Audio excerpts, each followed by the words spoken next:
Well, yeah, certainly. I mean, it was our fault. We made a mistake. Spotter said it was clear. It wasn't clear, and, I didn't want to tear my car up, tear his car up either. I respect everybody, and I demand respect. And, I apologized to the guy when he came over the car, explained to him what happened, and then he took it to another level when he started calling me an idiot and whatever else. And I don't appreciate that. I'm not going to take it. I told him how I felt. I called him out. He didn't show.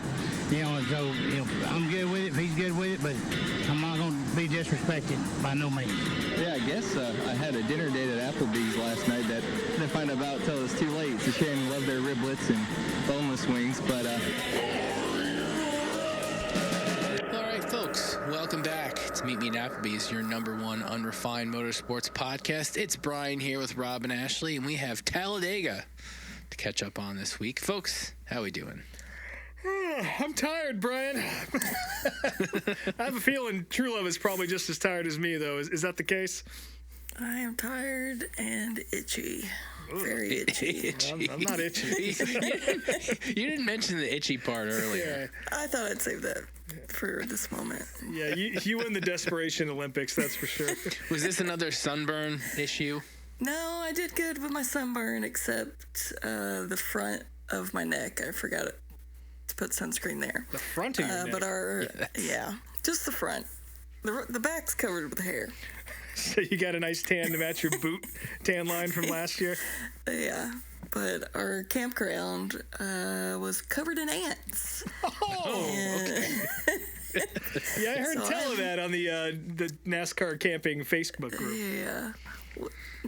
Not fire ants so much. I did see a few fire ant mounds from afar, but the little bitty tiny black ants that just invade everything everywhere. Oh, yeah. So we were battling those whole weekend. So I'm covered in ant bites and spider bites, I think, and mosquito bites. Got a nice mosquito bite on my ass going to the porta potty at 3:30 in the morning on Saturday. All right. Well, that's Truelove's Talladega wrap up. Thanks for your reporting. That's it. That's the whole weekend. For some people that were in that campground, that's probably the only memories they have is what you just described. Probably so. Yeah, so you were there the whole weekend, right? Yes, I got there Friday afternoonish, early afternoonish. Nice. Yeah, me and my brother went together. Left probably about 10 a.m. in his 1977 Dodge Tradesman van, which is just a loud tin box for 3 hours. Got to camp and set up, my tent and the campy and all that. We were sharing a campsite with my buddy Clayton that lives in Nashville, and he brought his two friends, Cass and PJ. They came down from Cleveland, Ohio. No, why didn't they tell me? Yeah, Brien could have caught a ride. Fuck. I didn't know that's where they lived till I got there. You could have stopped into the Menards and brought some ant spray. Yeah, we were battling them with brake cleaner all weekend. So, Were you doing a flamethrower with it or what? No, just straight in the hole. Okay. We stayed at it's a place called Grandstand RV Park. It's right behind the fan zone in Turn 4. Oh, cool. Clayton's been staying there a long time. But it's super nice. It's like 99% RVs. I think we were the only 10 people there that weekend, but Clayton's friends with the owners, so. Probably because of the ants. A hookup. Probably so. There's a few people that live there like year round and have very elaborate setups next to their RVs, like super built out porch party places. That's cool. Wait, they live in the fucking racetrack? No, this is right outside Turn 4. Oh, okay, all right, yeah, never mind. Okay, other side of Turn 4, yeah. Yeah. That's still weird to live outside the racetrack. Yeah, it was only like 2 or 3 people. There was one couple we met. They tried to explain it to us, like the husband got a job there, and so he lives in the RV full time, and she still lives back in their home wherever, and she just comes out to the RV sometimes. It seemed like a very weird relationship. It sounds like it. You don't say. Yep. But yeah, super nice. There's like a playground. There was a swimming pool. Super nice shower house. Like That's miles. That's clutch. Yeah, miles above the Farmer Bob's shower barn in Bristol. Farmer Bob's shower barn. I know it's a real thing, but that just sounds AI generated. But also, R.I.P. Farmer Bob. He passed away this weekend. is that so? Yeah. Oh, I wasn't planning on drinking tonight, but I'm going to have ground oil for that. You have to. What a shame. But when we first got there, the campground was doing like a poker run for charity. I just tagged along. I don't do well with card games. But it was like 7 different stations that they had set up at different campsites, and you go to all of them, you draw a card, and then you get a stamp, and the best hand wins 80% of the pot, and the worst wins 20%. And you can win, like, chances to pull again by jumping in the pool or throwing a bullseye or taking some gross shot or something. So, this is also where I got to meet Little C, the pug of one of the people that live there full time. And I was obsessed with this pug because he wears a gold chain with a $sign on it. Of course he does. And he has one of those like hot rod push carts with flames on it that his owner pushes him around. I can't remember the owner's names. That's not important, but I was warned that to not get trapped in a conversation with the guy late at night when you're drunk, because he will turn a good time into a sad time, talking about his dead wife and son that he lost within a year. So. Oh God, yeah. That's great advice. Great advice. So the lady. Go ahead. I don't know who's worse, sad drunks or angry drunks. I guess depends on the situation. Right. But the lady there made incredible creamsicle Jello shots. They had whipped cream in them somehow, and super delicious. So That sounds great. Yep. Let's see. Did you get hit with rain at all? I know that they canceled the World of Outlaws at the short track, but I never heard if it actually rained at Talladega. Yeah, They canceled qualifying for Cup. I didn't watch a second of NASCAR this week. I literally watched the ARCA race and nothing else this weekend, so it's all news to me. It started raining late Friday night, like in the early morning hours until like 9 a.m. So.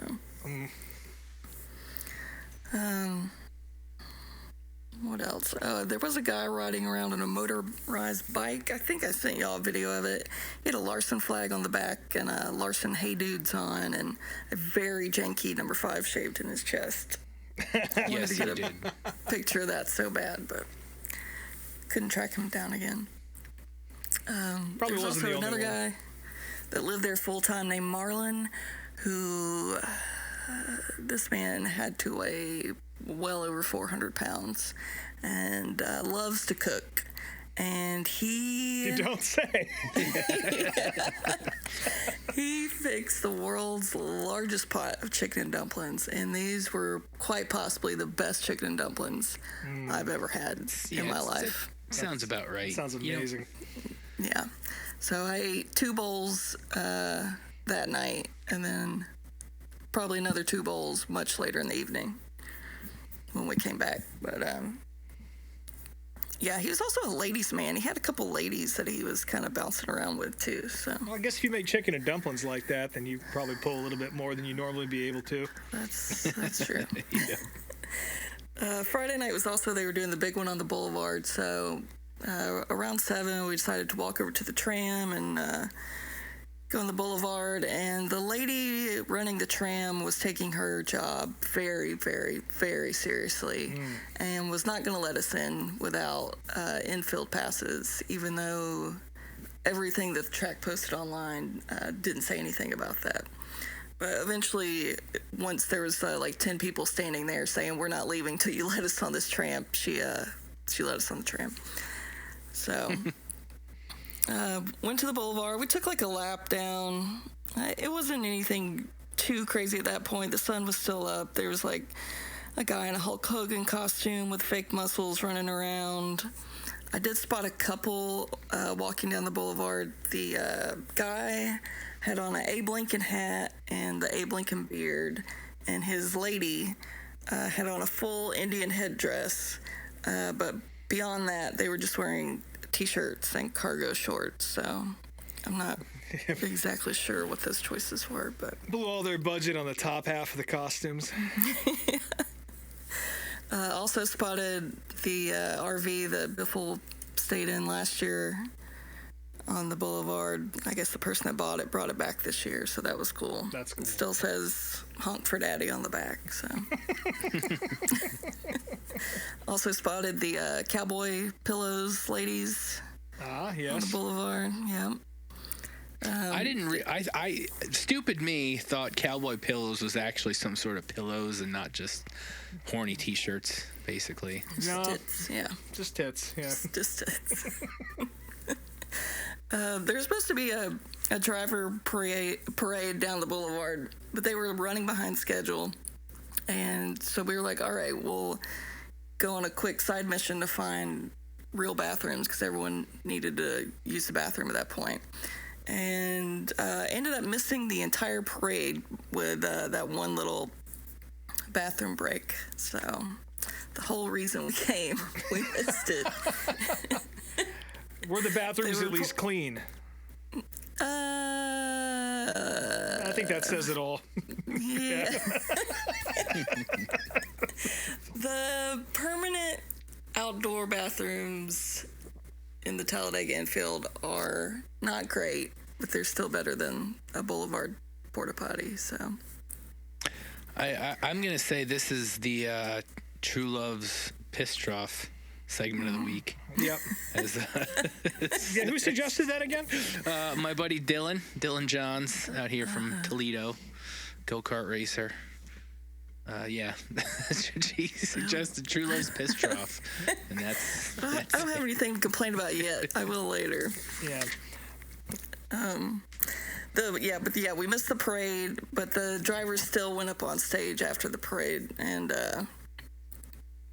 they had the Daryl Mott guy hosting, and up on stage was Marshawn Lynch, Cletus, Zilich, Jesse Love, Stenhouse, and Gregson in his Walmart vest.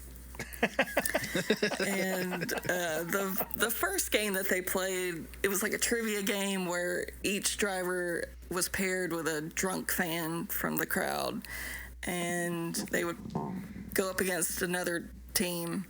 And if you got the trivia question right, you know, good for you. If you got it wrong, they put a gross ingredient in your blender, and at the end, the losing team had to chug everything in the blender. oh no. So, yeah. They had like quail eggs, smoked trout, rice vinegar. That's a good combo so far. Decent enough.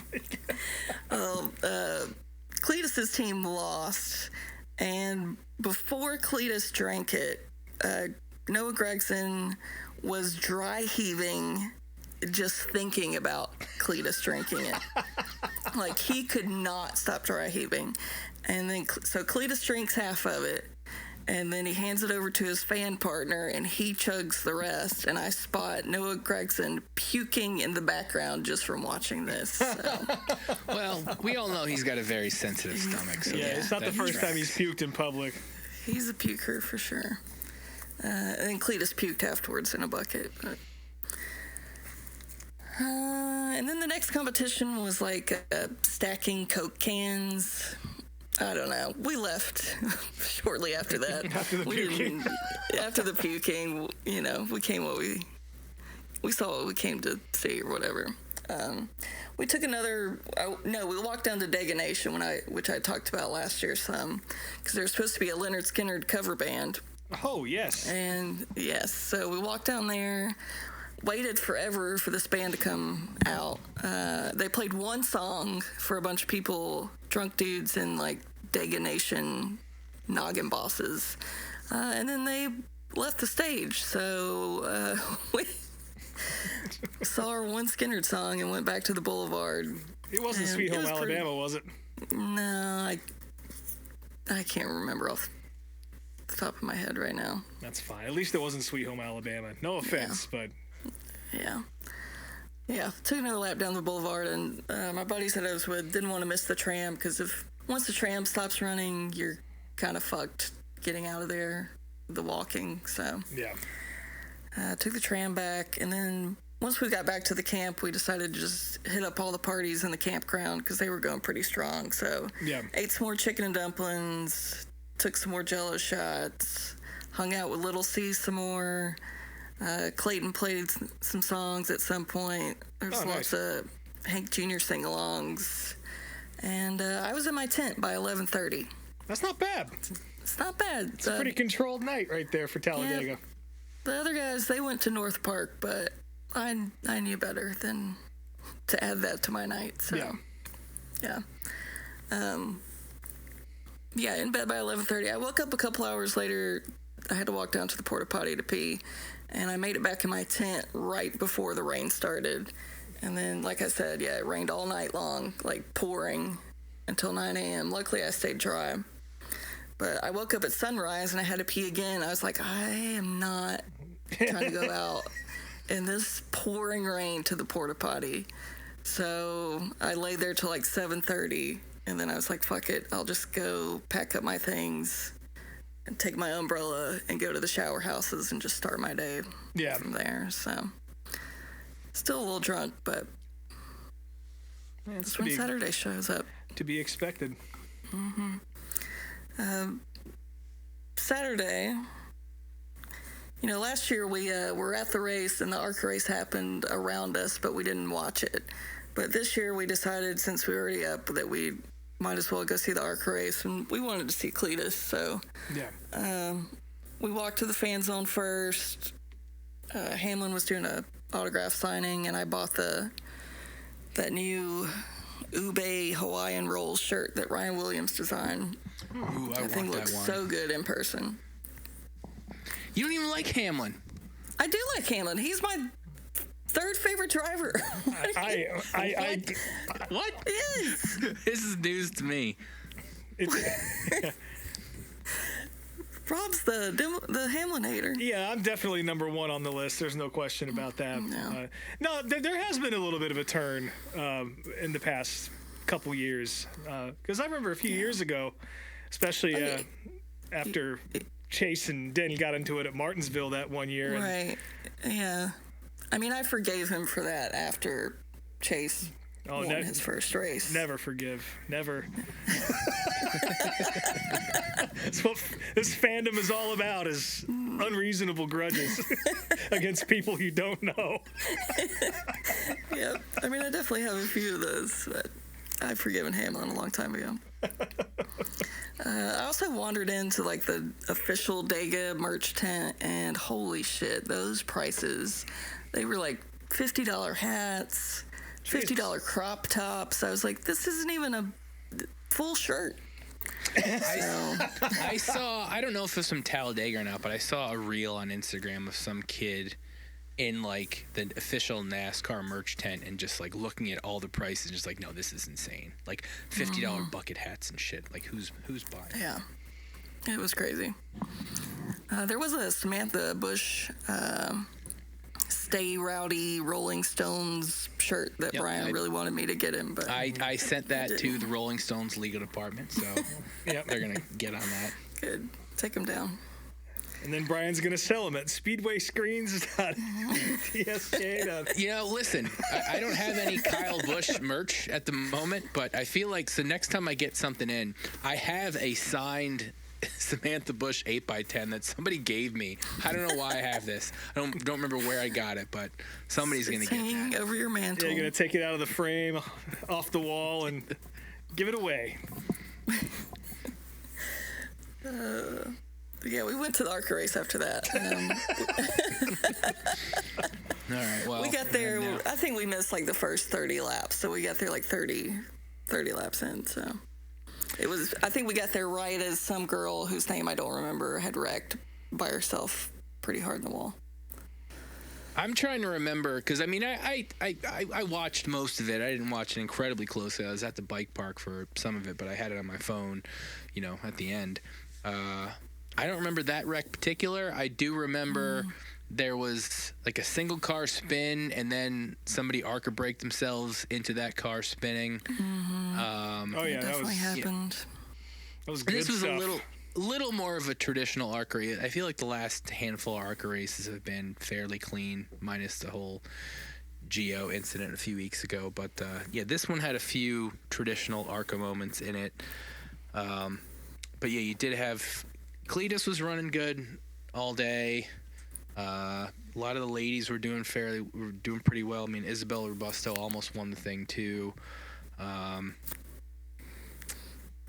Yeah, I mean, obviously the story is going to be Cletus, unfortunately, but he almost won. While I don't hate him, I don't love him, and it would have been bad if he did win. But I don't know what the fuck happened at the end there, but he almost wrecked himself with another car coming down to the checkered flag.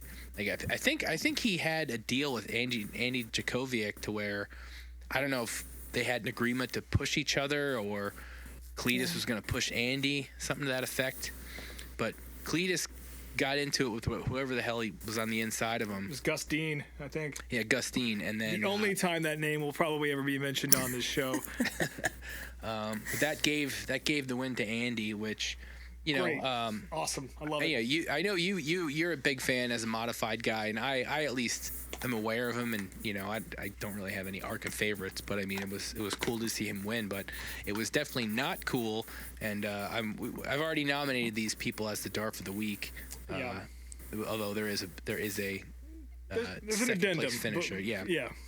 Yeah, the ARCA the ARCA crowd that was cheering for Cletus that decided to boo poor Andy when he didn't do anything fucking wrong. Like, it'd be one thing if he wrecked Cletus. Cletus lost that for himself 100%. Yeah, that was all on him. But Andy just gets booed. He finally gets his first fucking win.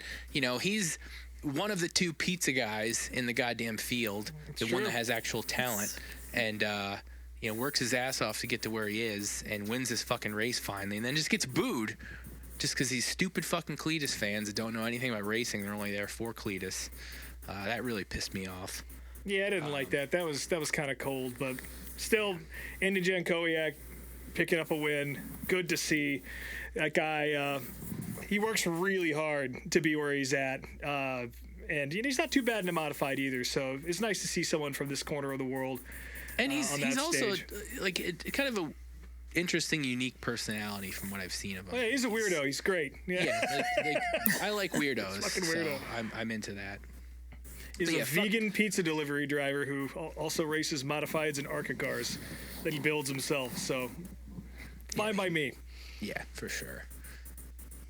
So yeah, that was ARCA. And moving on to the Busch race. I didn't get to tell my ARCA story. Oh, okay, yeah, you were there. What did you see from the stands? Well, we were sitting kind of in the tri-oval. This was, I haven't been to many ARCA races, but the crowd was pretty impressive for an ARCA race. Cletus took the lead, and where I was sitting, everyone around me lost their fucking shit. Like, the cheers when he took the lead were louder than I've heard at most cup races. So No kidding. every lap that he was leading or battling up front, the crowd was losing their mind.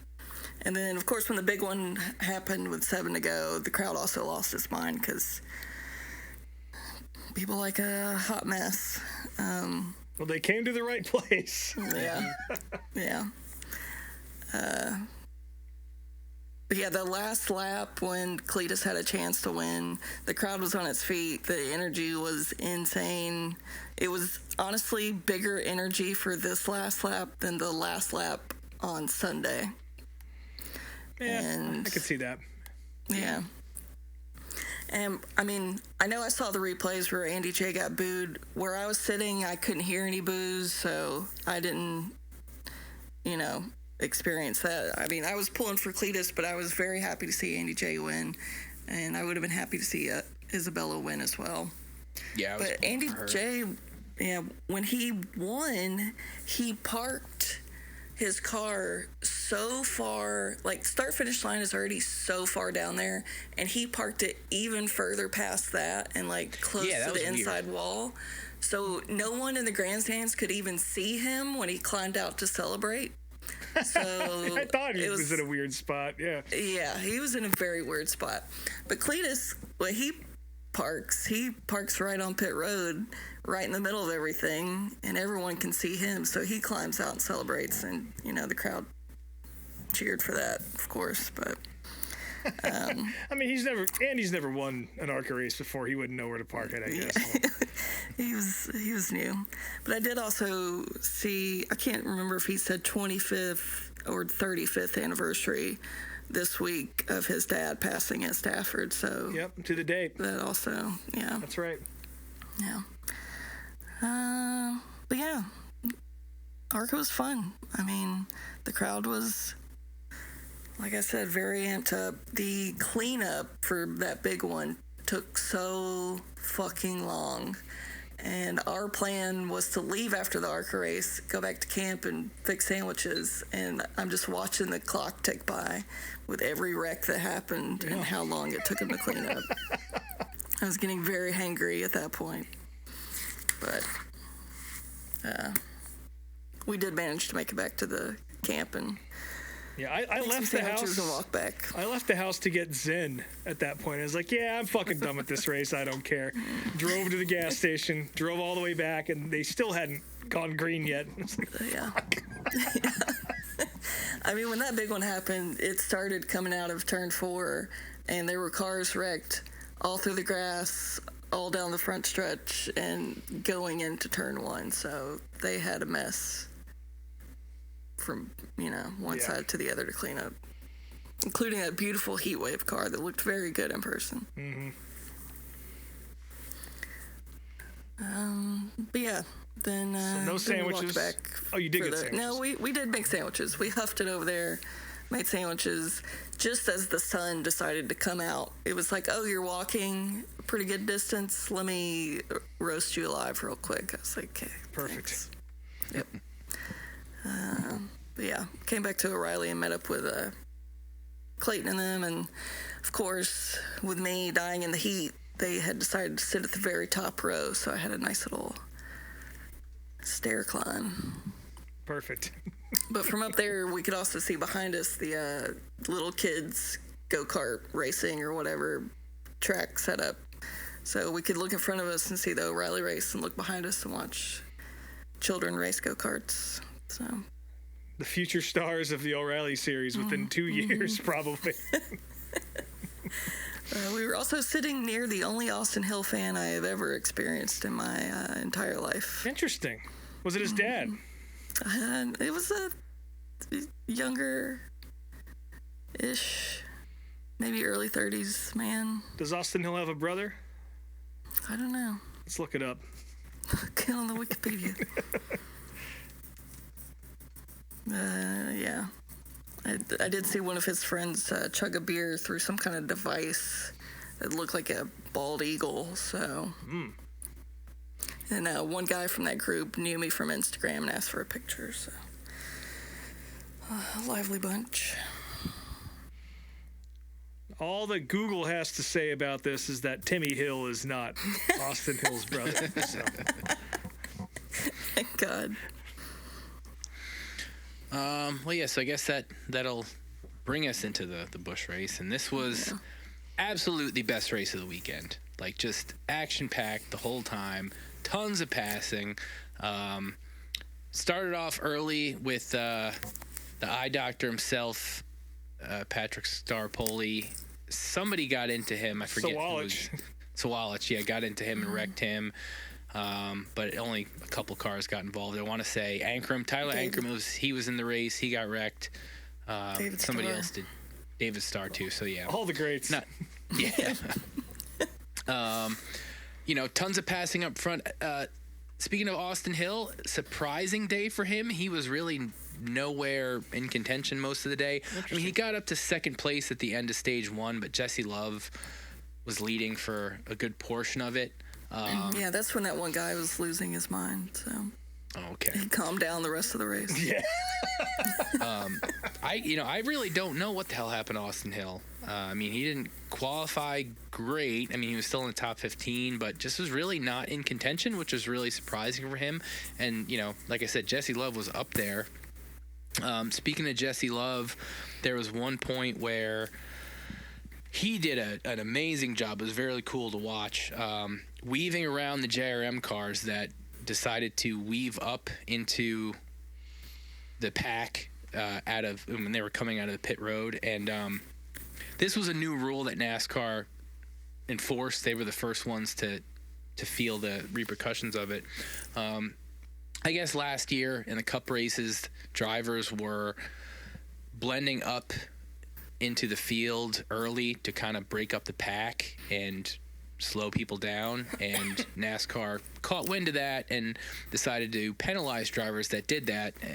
So the JRM cars got hit with that penalty, and this led to a fun interaction after the race where Justin Allgaier was kind of questioning that a little bit. I don't remember exactly what he said, but he invoked the name of Kevin Lepage in his post-race interview, which we all remember Kevin Lepage blending into the field and wrecking half of it at Talladega 20 years ago, whatever. And, of course, this led to Kevin, who's very active on Facebook. For better or for worse. Deciding to respond on a frontstretch.com post with the quote of, "Justin, I respect you as a driver and even raced against you several times. I'm asking you to go watch the drivers' meeting with then director Joe Balash explaining to us exiting pit road." He spelled exiting exciting. 2 tires on the yellow line until you get to the back stretch, then blend, which this rule is in place since 1994 when I started racing. Another driver made a huge mistake which caused this wreck. I will be expecting an apology in the near future. Kevin, what other driver caused that wreck? Get the fuck out of here. Yeah. Go, this is why you drink Fireball every day. Like, Well, I don't know if you guys noticed that. No, his big thing is going golfing and just drinking Fireball all day and selling his fire suits on Facebook Marketplace. Sounds pretty good to me, but I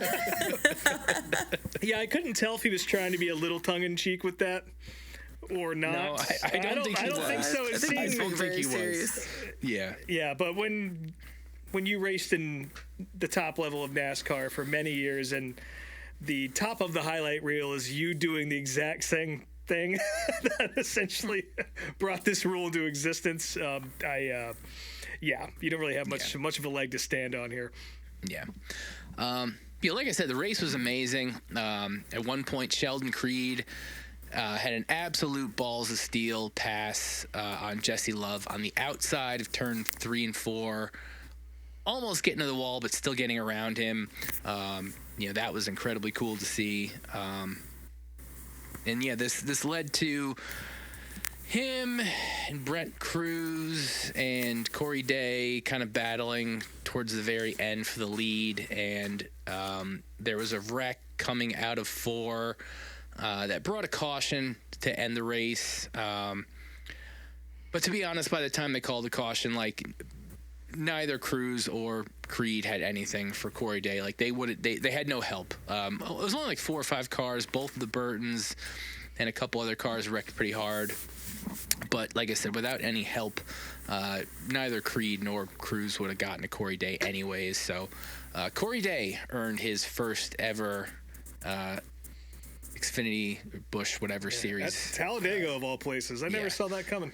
Yeah, which I don't think many people did. And he didn't himself. He said himself afterwards. Well, when Kyle Larson's your mentor, plate racing is not going to be something at the forefront of your mind. Yeah. But I think it was coming sooner than later. Just like I said, very few people would have expected it to happen at Talladega. But good for him. He's cleaned it up the last handful of races, and he's very clearly going to be a threat to the championship, whether it be this year or next year. So good for him. Yeah, I pretty much agree with that. But I'm more curious. Who cares about what I have to think? Let's go to our woman in the field here, Ashley Truelove. She was live on the grounds to witness. I watched it. The blessed event. Tell us about it, would you? I saw Brian's note that he made earlier, and I was looking that it was the best race of the weekend. And in person, it didn't really translate that way. I could only see, a third of each lap. And it was exciting, but, I didn't feel that same excitement until I went back and watched the race highlights earlier today. That's kind of odd to hear. This was actually a really fucking good race. The crowd energy was very low for this one. Well, because half the dickheads there, they saw the race they wanted to see, Well. And then the finish was very underwhelming since it finished under caution, and the crowd didn't react at all. No one cheered for Corey Day. They were like, "Oh, okay, great." That's and then everyone a little just left. surprising. No. Don't think he has a huge fan base, so. I guess that's fair. I mean, not NASCAR. People in NASCAR fans or NASCAR only fans don't really understand who he is. NASCAR only fans.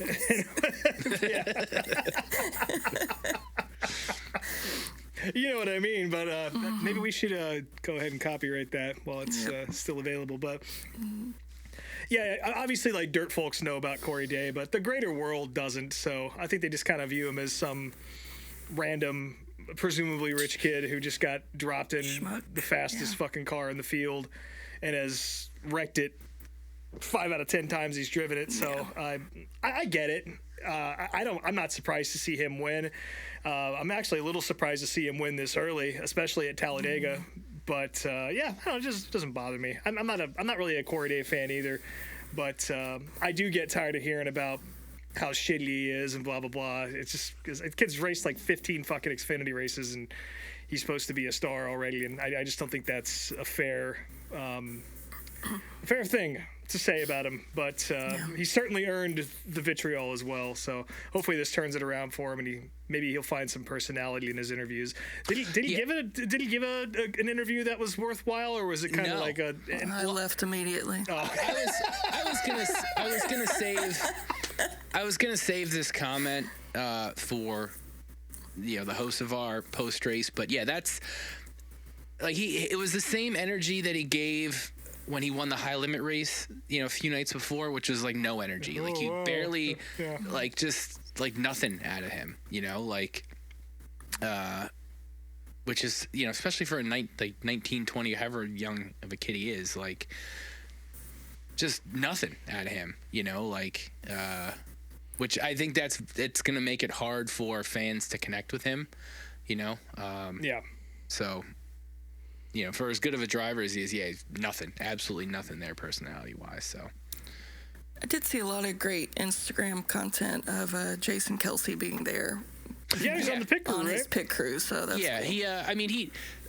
He didn't go over the wall. He just handed gas cans. But yeah, he was doing something. And I feel like that might even do it again at some point. So, he seems like the more likable of the Kelsey brothers. Being that they're both from this part of Ohio, I know a little bit about them. But yeah, no, he seemed like he had a good day, and good for him. It meant more to him than it did to Corey Day, so good for him. Yeah.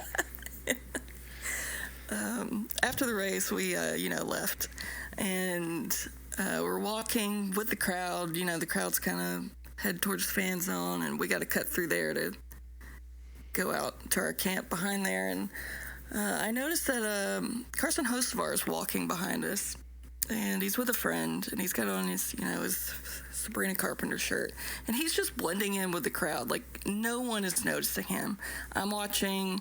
There's a dude Hocevar's behind us. I think at one point he cut through a thing and got in front of us, and we're walking behind him for a while, and I'm watching a dude in full head to toe Hocevar gear with the dumb Chili's hat that everyone's wearing, and just right behind Hocevar, has no clue the whole time. Just, I'm seeing so many Hocevar shirts past this guy, and no one notices him at all. And for someone to have such a strange cult following right now, and still no one notices him 6'4". Yeah, he's pretty unless tall. Unless he's wearing his, Spirit Halloween cowboy hat. So I just thought that was funny. And he does that a lot though. Like he's the guy that will go up, and if he's not in the race on Friday or Saturday, he'll go watch with fans and Right. Yeah, he's pretty good at blending in. Again, he does that a lot. I think that's why people kind of like him. But it is funny that most folks don't recognize who they're standing next to when it is Carson Hocevar being literally a foot taller than anyone else around him. Yeah. When they're wearing all of his merchandise. All the merchandise. Yeah, but after that, we went back to camp. Clayton had procured some kind of French fries from somewhere. I don't know where, but we ate those. And mystery French fries. A gift from the ants. Yeah. We had some carbs in us, so we headed to the Tram for the infield concert. Who was it again? I didn't give a fuck about the concert. It's some guy named Kip Moore. Oh, yeah, okay. Yeah. I heard quite a few people call him Kid Moore. No one really knew. There are no cool Kips. There's not been one cool Kip in the history of the universe. Yeah. Well, we went. It's the thing to do on Saturday. We were kind of standing near the sound booth. I never once saw the guy up on stage. There was too many people. I didn't care to look. We were kind of in our own little world. We had our cooler. PJ had a full bottle of Jack Daniel's honey that we were passing around. We were just kind of having our own little party. Ross came and met up with us with two of his hockey friends that were hanging out with him for the weekend. They seemed cool. Let's see. I saw a dog laying near us, miserable, trying to sleep. Thousands of stumbling drunks walking by. That pissed me off so bad. They brought this dog to this crowded ass concert. The only song I recognized was a Cranberries cover that they did. Every song that he would play, we would all look at each other and be like, "Do you know this one?" And be like, "Nope." Which Cranberry songs? There's really not many just the one Cranberry song. No, there's a couple. Which one? It was the big one. What's it called? Zombie? Linger? Yeah. That's not an upbeat. That's like a fucking It wasn't. It wasn't upbeat. Yeah, Kip Moore is best known for, here I had to look it up here, a song called Something About a Truck. Oh. Which you've Okay. absolutely heard Yep. in some sort of garbage EDM mashup during driver intros somewhere. Since we were standing near the sound booth, the sound booth's under a tent, and you can't see if you're standing behind that. So there was a big empty space there that no one was standing in. So we were kind of adjacent to that. And there's this drunk lady that wanders into that space and sees it as her own private dance floor. And for some reason, she spots me and decides that she wants to dance with me. Another woman! She grabs me and starts pulling me into this open space. I was like, no, I'm good.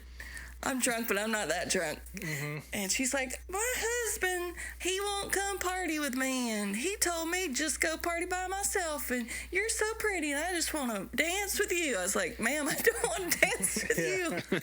This will be your second rejection of the night. Yes. I was in full panic mode trying to get out of this situation, so eventually I think I spun her around and pawned her off on someone else and yeah, went about my way.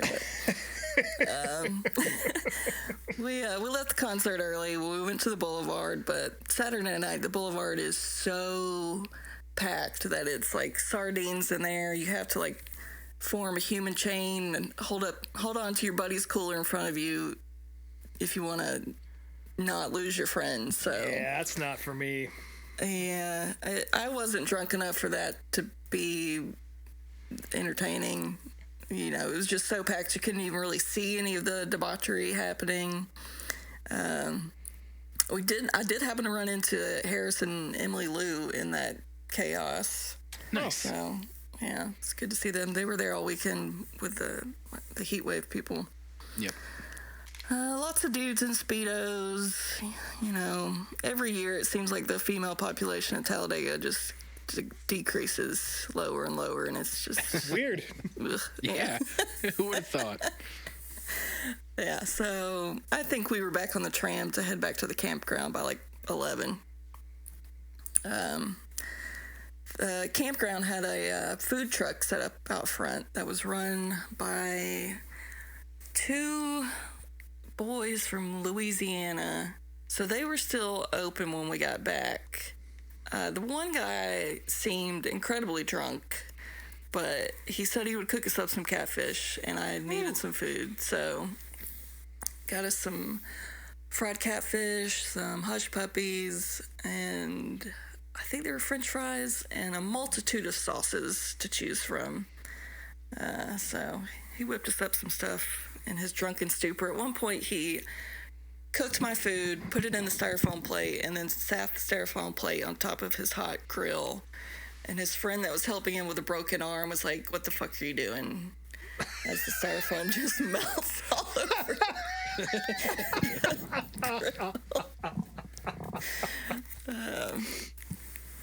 But yeah, me and my brother went back to our camp and ate that, and we went to bed early. The other guys went out to the campground some more, but I didn't want to be too hungover for Sunday because me and Cody had garage passes, so I wanted to at least be able to enjoy that. Yeah. So. Sunday, I was up by sunrise again because you're in a tent and really you don't have a choice. Went to the shower house. I was once again thankful that I wasn't super hungover because the shower room that they put me in, the smoke alarm detector battery died, so it was just beeping every 30 seconds. Perfect. In this tiny, echoey shower. Jail shower. Yes. But yeah, me and Cody left early. Took the tram to the infield.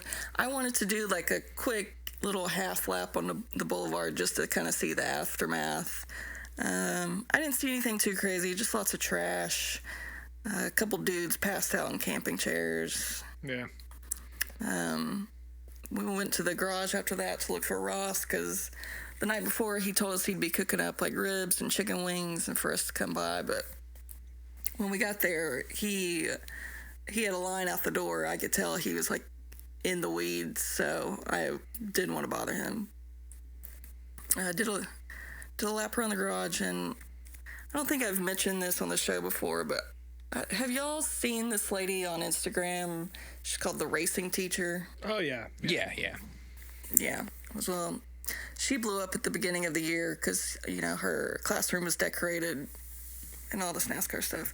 Anyway, long story short, I figured out that she is my neighbor that lives directly across the street from me. Are you shitting me? Yes. Get the fuck out of here. Yeah, directly across, like, if it was daylight, I could look out my window and see her I house. didn't figure that out, like, a while I don't ago. talk to my neighbors. I don't have these relationships with my neighbors like you do, Brian. Now you can have a best friend, another racing friend right across the street. Yeah. I mean, talking to her, she was there with her mom. She was incredibly sweet. Her mom was super sweet, too, so we talked to them for a while. So we made plans to maybe get dinner and go to some races in the future. Across the street. Across the street. That's hilarious. As someone who like knows probably 2/3 of my neighbors within 2 blocks of my house, that's very, very funny. How long has she lived there? Her entire life. Fuck me. Jesus Christ. Truelove, why are you so antisocial? Jesus Christ. You know, all my my friends live far away. I like to keep some space. You can have a between me. fucking racing friend across the street from you. It's okay. Across the street. I didn't know that till she blew up on Instagram. Would the racing teacher come on the show, do you think? Would she come on Meet Me at Applebee's and throw her career away? I think we might cuss too much. Yeah. A 5th grade teacher to come on the show. By the way, the racing dentist was Dr. Jack Miller in the IRL. Anyway, continue. But yes, met her. That was great. Found Ross again. It's fucking insane. He was still slammed, so at this point, me and Cody are getting Where does a little Ross hungry. live? Is he Ross is he up in next block Virginia. over? I wish Ross lived closer. Yeah, he's a good dude. He was still slammed, so we were like, all right, we'll just go in Big Bill's and get some hot dogs because they're. I know I talked about this last year, but the deal with Big Bill's is you pay this money to come to the garage experience, but all the food and drinks are insanely cheap. Hot dogs, $2. Water, $2. Yep. Beer, I think, is $4. So, so we were going to get some hot dogs. We saw Donnie Allison set up at his little table again, hanging out.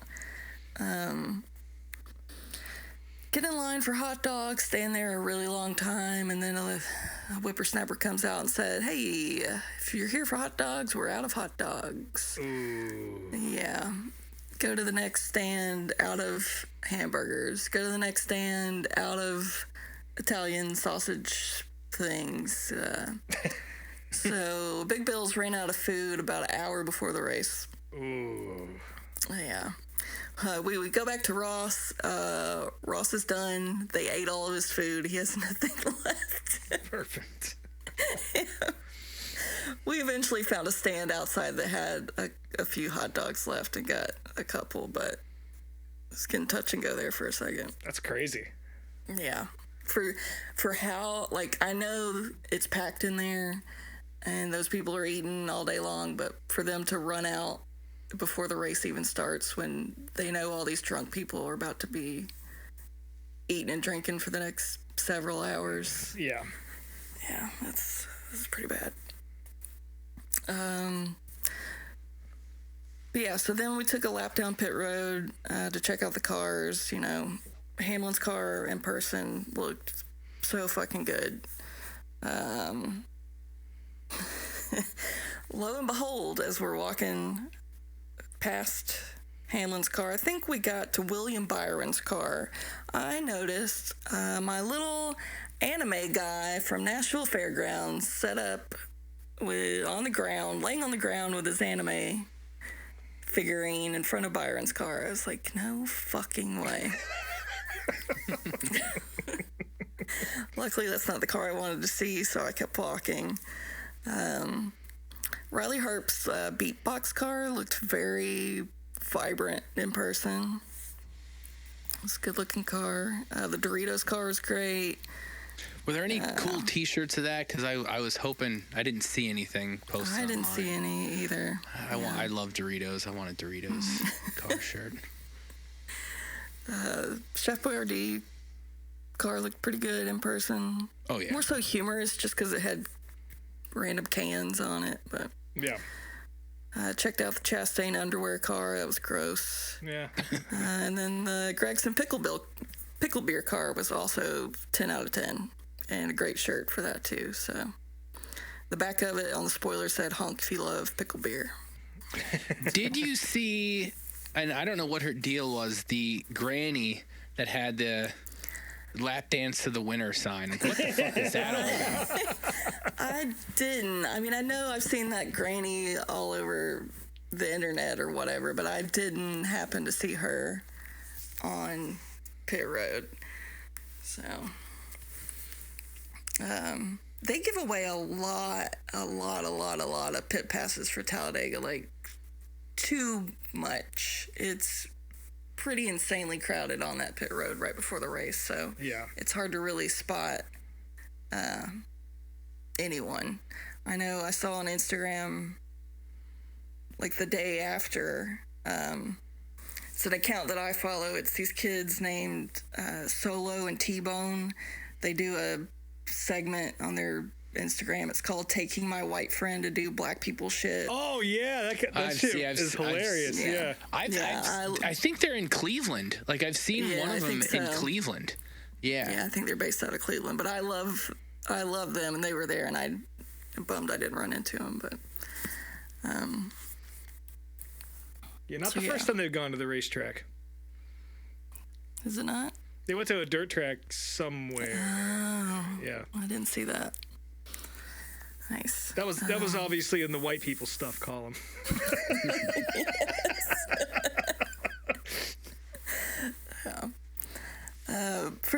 For this race, I told my brother, I was like, "Look, Cuddy, I'm gonna let you pick whatever driver you want to stand next to during the pre-race, because I always pick Chase or Bubba." I was like, he's a big Chase fan too. I was like, but if you want to pick like Suarez or SVG or somebody, it's your choice this weekend. He was like, all right. And he thought about it for days. I was like pestering him. Like, all right, which driver are you going to pick? Which driver you pick? Who are you going to pick? And we get to it, and he's like, I guess I just picked Chase. I was like, okay, well, I'm not going to complain. After all that. Didn't really switch it up on us. And I was thinking, man, we're not even going to get near Chase because Talladega is basically a second home track to him. But luckily we got there right before it filled up, so we got a great spot right next to his door. So yeah, we watched driver intros from there. We'll say during driver intros, Bubba always gets a massive boo at Talladega. But shockingly enough, Hamlin got a boo that was twice as loud as Bubba's, which I was a little surprised with. Right. Yeah, just I saw because it was Talladega. Jeff Gluck posted, he's like, just in case you were wondering, Denny's getting booed again. So I thought that was interesting. Yeah. The world is healing. Yeah. While we were standing there, I saw Corey Day himself come up to Alan Gustafson. So they were talking for a while next to the car. And this is, I guess, my first time seeing Corey Day up close in person. And he has a way more punchable looking face in person than I would have thought. He's pretty tall, too, isn't he? Yeah, I think he was kind of tall and lanky. Maybe he's just taller than the other 410 drivers he hangs around. Right. That could be it. But yeah, stood next to Chase's car. There was some guys behind us that knew him. He yelled out, "I'm Terry Cook! Chase, I'm Terry Cook!" Chase looked at him like, okay. But he was nice and shook his hand. I guess Terry Cook was from Dawsonville. He had his mom with him. Then yeah, they did the prayer, and we stood there and watched the truck go by. That's always the coolest part of that experience from the standing on pit road, is watching that truck go by from there. Let's see. Oh, while we were standing there too, like Chase he was getting ready to climb in the car and buckle in and have his pre-race chat with Alan, and there was a family standing next to me. And the husband desperately wanted to ask Chase for an autograph right before Chase is about to climb in the car. And his wife shut that shit down so fast. She was like, no, he's getting ready to do his job. He's like, plus this lady already said no to other people, that he's not doing autographs right now. So it's nice. Glad that wife shut That's that down. Good. Yeah. Yeah, don't let your husband be a Darth. Then once the race started, we went and stood behind Hank Suarez's pit box to watch the first few laps. Headed out, did see Marshawn Lynch sitting up on Chase Elliott's pit box. He seemed very animated and very into it. And then, yeah, we were just going to head back to the tram after that and go to the grandstands. Stopped in the bathroom for a second before we got on the tram. And when I came out, I ran into Harris Lou again. And right as I'm standing next to him, I hear the announcer go, and Chad Fincham is now your new leader. And I was like, how fucking long was I in the bathroom for? that Chad Fincham is now leading. Yeah, after that, we went back to the grandstands. I think we probably got to the grandstands maybe 30 laps in. It was right before the green flag pit stop started, and Hamlin got his speeding penalty, so... It sounds like you didn't miss much.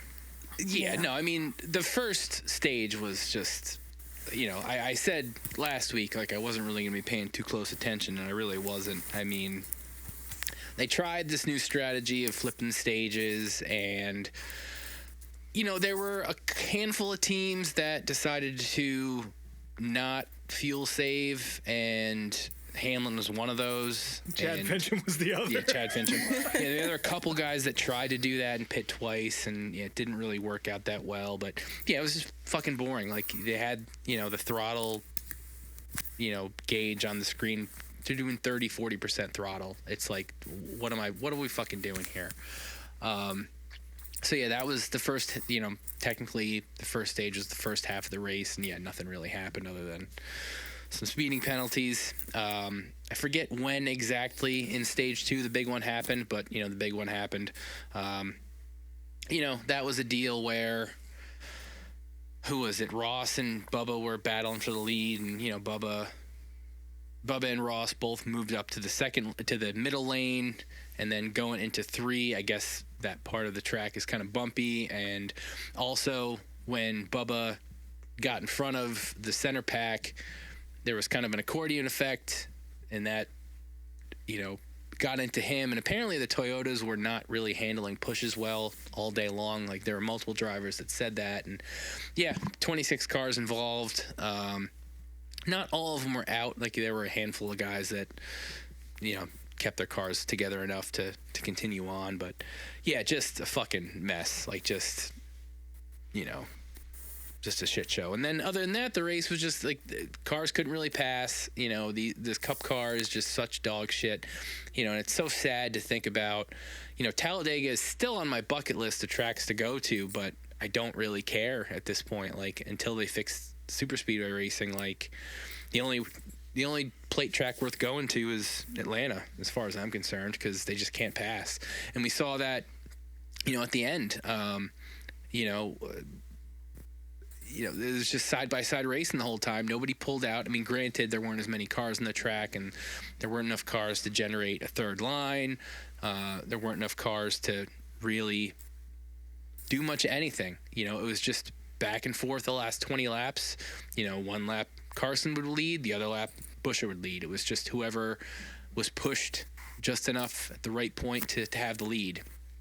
And, at the very end, Carson, both of them were smart. I mean, nobody really did anything crazy. Obviously, there was the wreck coming to the finish line with, a handful of cars behind the leaders. But, Carson did a very good job. Both of them did a very good job of just nobody did any blocks. Nobody did anything crazy. It was just who was going to make it to the line first, and it was Carson. I was bummed a little bit just because I had both money and points riding on, like fantasy points pointing on Buescher, like basically, getting ahead of ourselves to the fantasy league. But I went from 3rd to 12th just by Buescher not winning, because obviously with the big one, everybody's fucking lineups except for Rob's, which we'll get to in a minute. Oh, but yeah. pretty we'll much get to it, bud. I'm excited to talk about this. Everybody's lineups were fucked after the big one.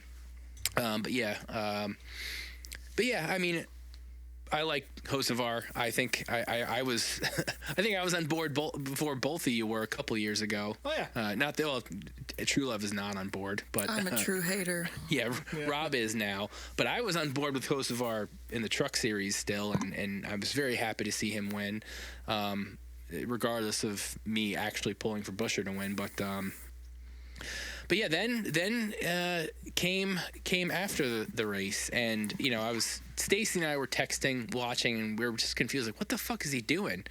We thought he was stuck in the car or something, because he was like, trying to get out of. It seemed like he was trying to get out of the car, and then after a couple minutes, like, oh, he's trying to drive while hanging out the car. And he almost wrecked himself a couple times while figuring that out. But, come to find out after the fact, this is something he'd been planning for a year. Like, this is an idea he'd had whenever he gets his first win.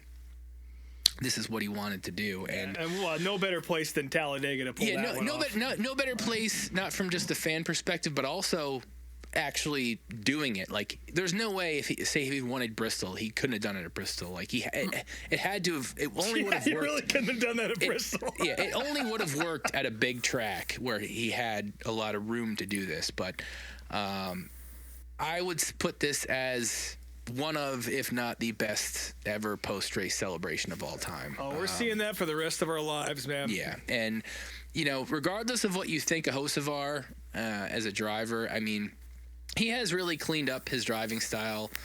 He's still very aggressive, but he really, especially this season, he hasn't done anything egregiously stupid.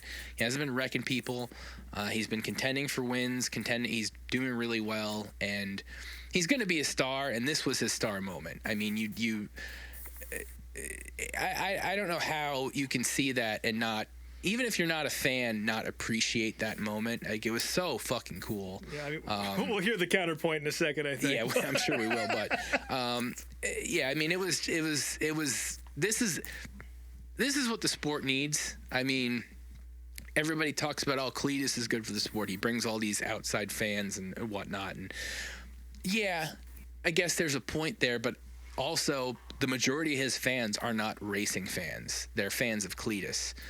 You want drivers to inspire fans because they're fans of the sport, not just the people.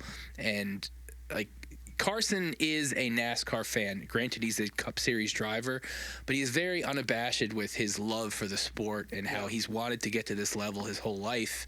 And he is a true fan of the sport. You see him buying all these old cars and wearing old T-shirts and watching old races on streams and stuff. Like, he is a NASCAR fan, and he's now a NASCAR star. And he has sponsors that are like recognizable brands.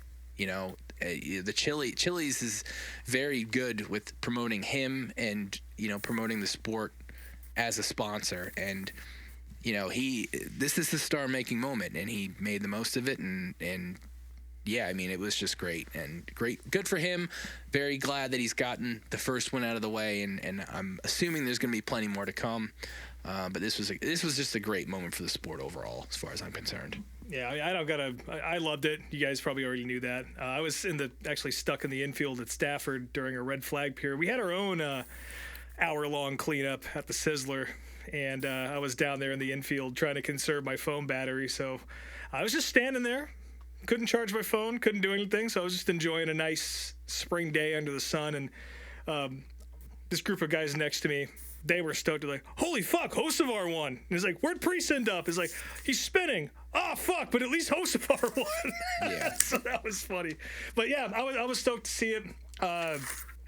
I'm not friends with Carson by any means, but like, we've interacted. We're acquaintances, and he's a good dude. He really is, and like, he does really give a shit about this, and I don't think it's pretty obvious by his reaction, especially when you compare it with Corey Day's celebration, the passion and just him thanking his parents and his grandparents and all that, and Chili's first, true company man. I don't know. It was crazy to see how much of the industry and the short track world was behind him too.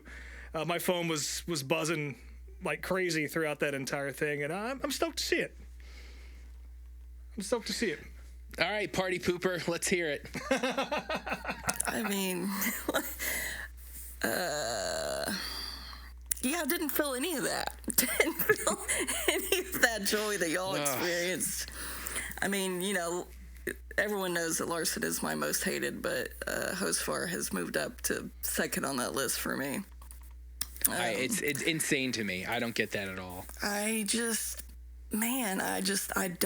I don't get it personally. Like, when he won, like, the crowd energy was, people were excited, but it was still less than what, like I said, for Cletus in the ARCA race on Saturday. Like, there was cheering, but I saw some thumbs down and some booing, but it wasn't anything abnormal in person. I think mostly people were just kind of confused about trying to figure out what he was doing Is he stuck? The celebration.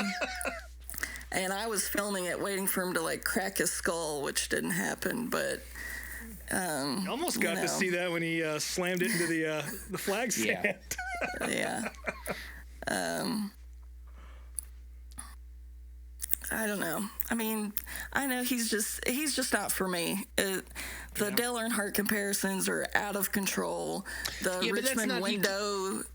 You can't I know, put that but on he him, still though. plays into it.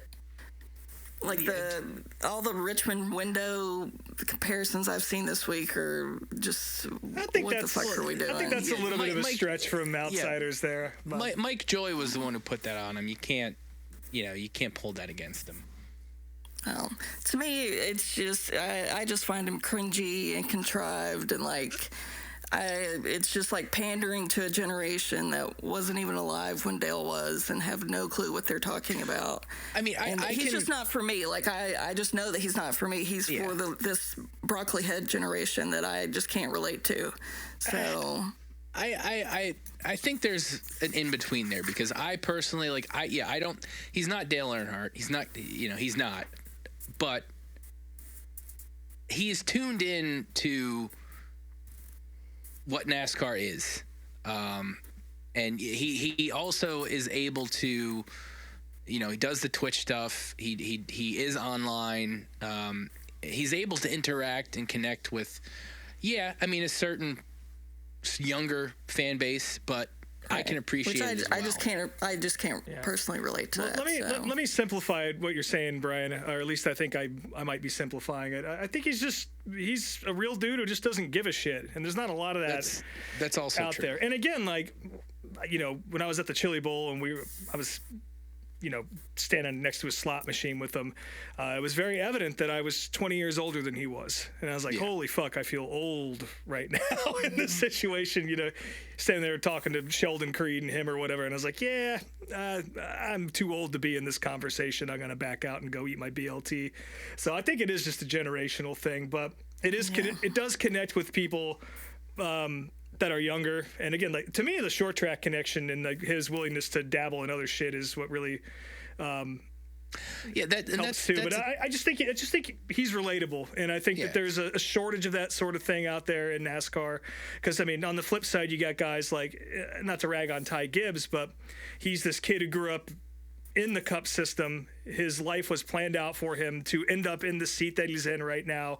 No doubt there's PR training and all this shit that has happened throughout his career, and now he's just kind of, because apparently Ty Gibbs is actually a pretty cool guy, but you're never going to see that on television, whereas Carson doesn't give a fuck. And he also has found partners that don't care if he doesn't give a fuck, and he is the real deal. He did come up the whole right way. He had a family that supported him, but they weren't rich, and he did the short track stuff. He's mentored by Johnny Benson. He is the real deal as far as his driving abilities and how he got to where he is. And that is something that, I get, all the young stuff. I'm fucking twice as old as he is. There's a lot about him I don't relate to. And I even said that watching the fucking NASCAR, the thing that they did on YouTube and shit during the winter. Yeah, we use the AARP discount in Applebee's here. Yeah. For this table. He definitely also talked about Instagram way too much in his Victory Lane speech. I was like, all right, you can only talk about Instagram so many times. But I did think it was funny when we got back to camp. We were packing up, and there's this old guy that was camping nearby, and this was the second time this week that he had wanted to talk to me about my tent camping experience. And right at this moment where I'm pissed off about how the race ended and I just want to pack up and go home, he stumbles up again, drunk, wanting to ask me about my tent camping experience. I was like, oh, you fucking kidding me? But he was like, I left the race before it ended. He's like, who won? He's like, was it that Hocevar kid? He said Hocevar multiple times. And I was like, wow, that's perfect. Because to me, the reason I don't like Carson is because I find him so hokey. I was like, it's Hocevar from now on. But yeah, I despite the ending and despite the fact that I apparently have a win diecast coming to me from my brother-in-law because he knows I'm stoked. I don't think I missed much of anything by not watching. No, you didn't. The race sucked. It was dog shit. Yeah. You didn't miss I even yesterday I sat down on the couch and I was like, you know what? I'm gonna watch the highlights. I want to see how Carson got it done. I need to see this. I have to talk about it tomorrow on the show. And I shit you not, I fell asleep in the first 10 minutes of the Fox highlights and woke up to the burnout. And I was like, well, I guess this isn't meant to be. And I don't plan on going back and watching that. But I mean, I had fun, of course, because I'm at a racetrack with my good friends and we're drinking beers and we're, yelling at people. But, there's a guy down in front of us. He was using some kind of contraption that looked like a giant shot, like a injection shot to inject beers down his throat. So he was fun to watch. Our buddy PJ did take a nap at the track at the end of stage 1. So that's fair. Yeah. Suarez driving backwards in front of us all the way down to his pits was great. People love that. I did take a bathroom break during the big one. And I walked in, I was like, man, why is the floor all flooded? And I look over and someone had ripped one of the sinks off the wall. In the ladies' room, too. That's very funny. Yeah. They're mad because there wasn't no trough in there. These are the upstairs bathrooms. If you go down to the downstairs bathrooms, I walked into those at one point. And turned around and walked right back out because I have been in jail bathrooms that were better than those downstairs Talladega bathrooms. The Battle of the Bulls down there. But yeah, there's lots of fun people around us to watch. There's a lady right in front of us who was drinking on a tumbler full of whiskey, straight whiskey, the whole time. She was smiling on another planet. I noticed she had a scar on her knee, and it must have been giving her some pain because she stood up and was doing some lunges at one point, trying to stretch it out, and she had propped up her bare foot on the seat in front of her right next to this other dude's head for a while. Clayton, I think he has renewal tickets in that. He sits in that same section every year, and I've sat with him a few times over the years in that section. And I noticed there's an old man who sits in that same section too that I've noticed in years past, and this guy's got to be in his 80s.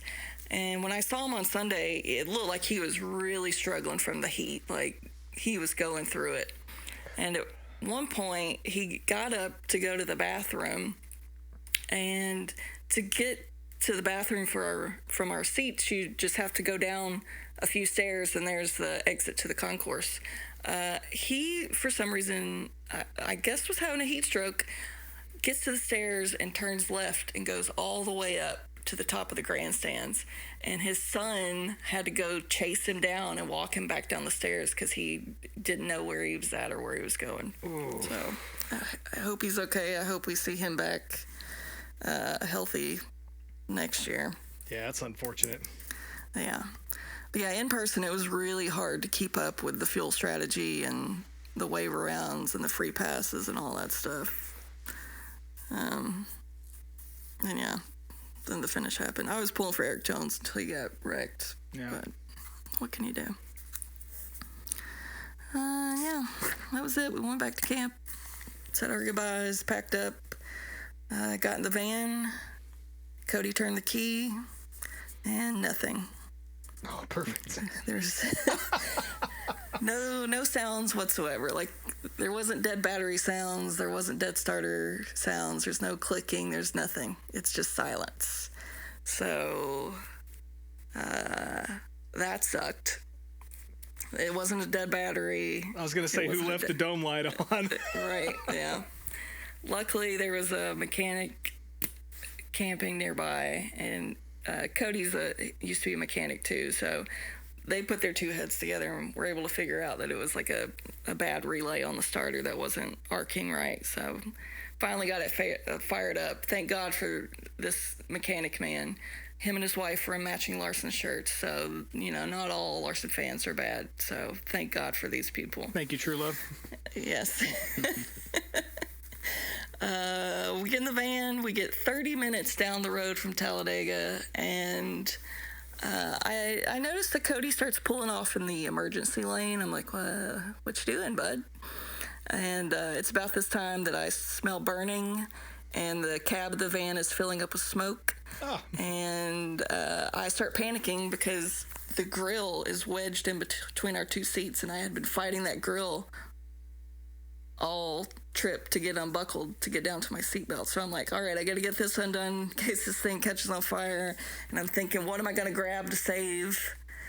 So he pulls over and he gets out and opens the hood. And luckily it wasn't on fire. He was able to limp it to the next exit to a gas station. And we spent about an hour there because one of the hoses had come off the transmission, something another, and I guessed right. Yep, you did guess right. Dumped all the transmission fluid all over everything inside the engine bay and all over the ground. And so that's where the smoke was coming from. So luckily he had this issue in the past, so he had a replacement hose and extra transmission fluids. But it was quite a break of getting that put back on and trying to clean up some of that fluid before we got back on the road. Luckily we were at a gas station, so I went in and got some snacks. And I did overhear there was a police officer in there talking to the cashier, talking about, I guess after the race, someone was just firing off gunshots all willy-nilly, and one of them shot into a house, so he had to go to that call. And while we were broke down at the campsite, I was playing that game of, is that fireworks or is that gunshots? But I guess it was gunshots. Yeah, you don't always get confirmation. Yeah. But yeah, got home probably about 1 a.m. Oof. But it was fun. Talladega.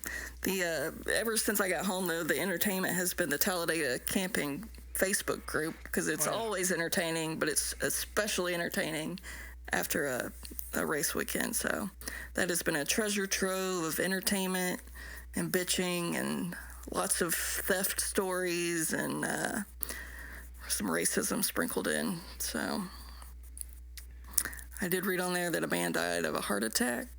And a guy got hit in the road after the concert. Someone had their shampoo stolen. Oh. So. A real tragedy. Tough times. Yep. Yeah. My phone said I walked about 15 miles, so I've been walking around like I'm 90 ever since I got home. With all my ant bites. Yeah, you and the ant bites. Mm-hmm. I'm trying to track down... Oh, sorry, go ahead. I was just going to say I had a blast. Clayton's always a good time, and I really had a blast with Cass and PJ, too. They were a really good hang, so... Hell yeah. Maybe we'll be back in October. My favorite post from the Talladega Super Speedway camping group was from a woman named Patricia Gladden, and she says, "Almost home. Stopped at the campground not too far from my house to dump the tanks." That was it. That's it. Some people really use that like their private... It's like a live journal. Group text. Yeah. Yep.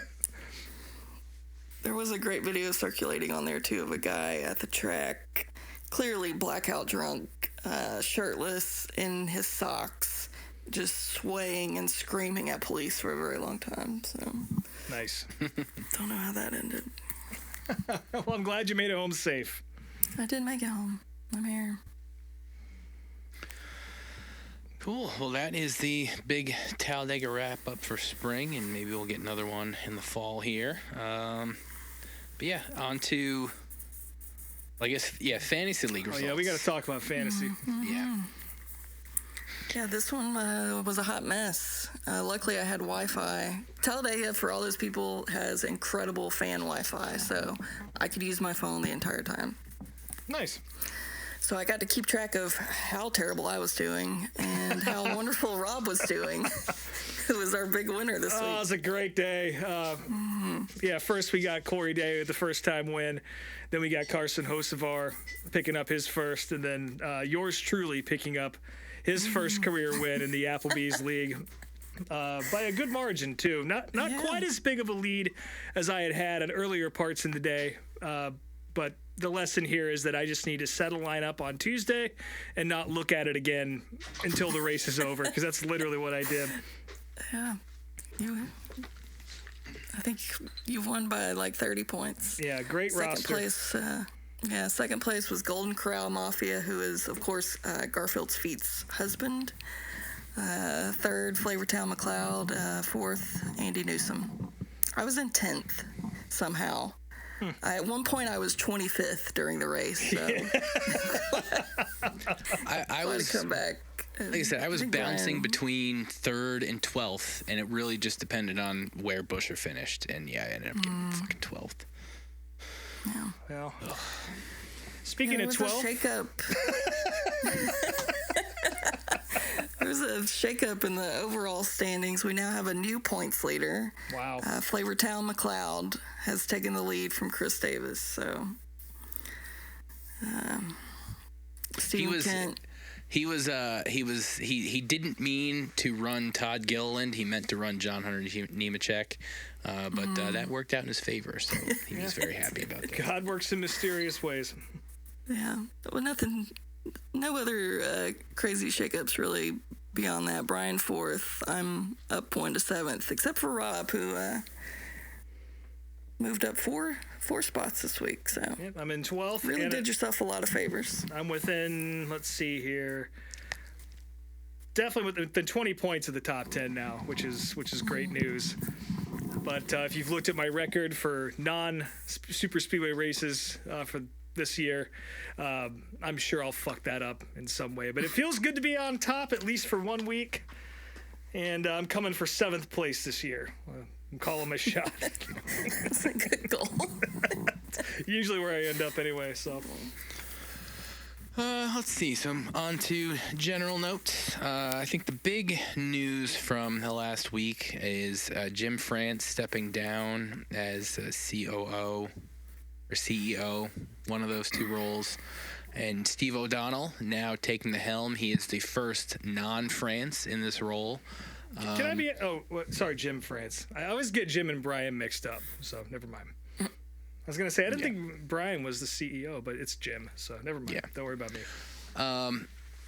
I think this is probably for the best. I mean, I think we all kind of learned. I mean, obviously, people have shit on the Steves for years, but one of the things we learned from the lawsuit in the winter was both the Steves were actually really working for the drivers and teams to try to help them. And, especially compared to, nobody liked Ryan France, and Jim France has been a ghost since he's taken over that role. Whereas, Steve O'Donnell has really done a pretty good job of showing up at all the races and making media appearances. And, it seems like he's got the right attitude as far as wanting the sport to not necessarily go back to how it used to be, whatever you want to call it that, but make the sport more fan friendly again and more fun and more lively. And it remains to be seen what will actually happen and how much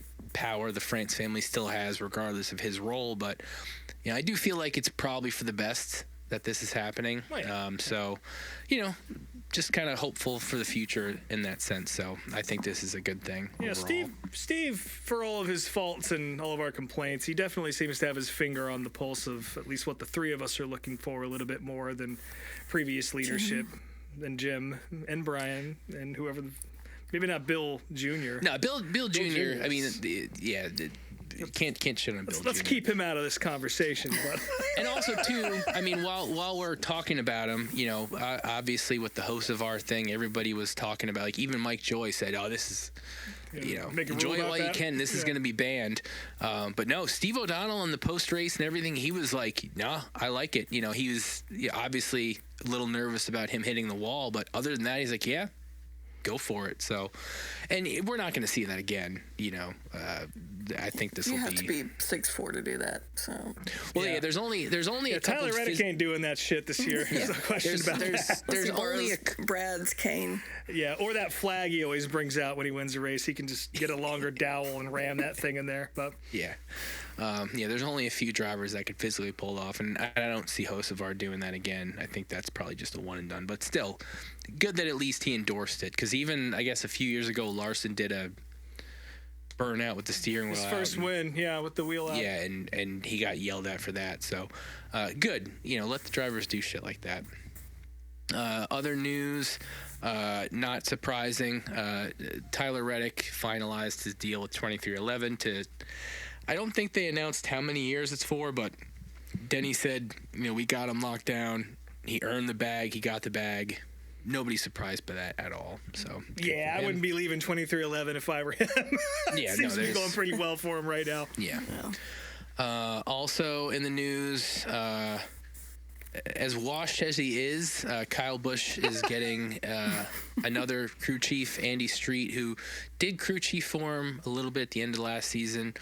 He is back in that role with, forget his last name, but Jim, whatever, from JRM. He's stepping up into some sort of leadership role there. I mean, yeah, I pretty much all faith in Kyle Busch that I've had the last couple years is gone, especially after that Sean Hannity interview. So I think he's just done. So it is what it is.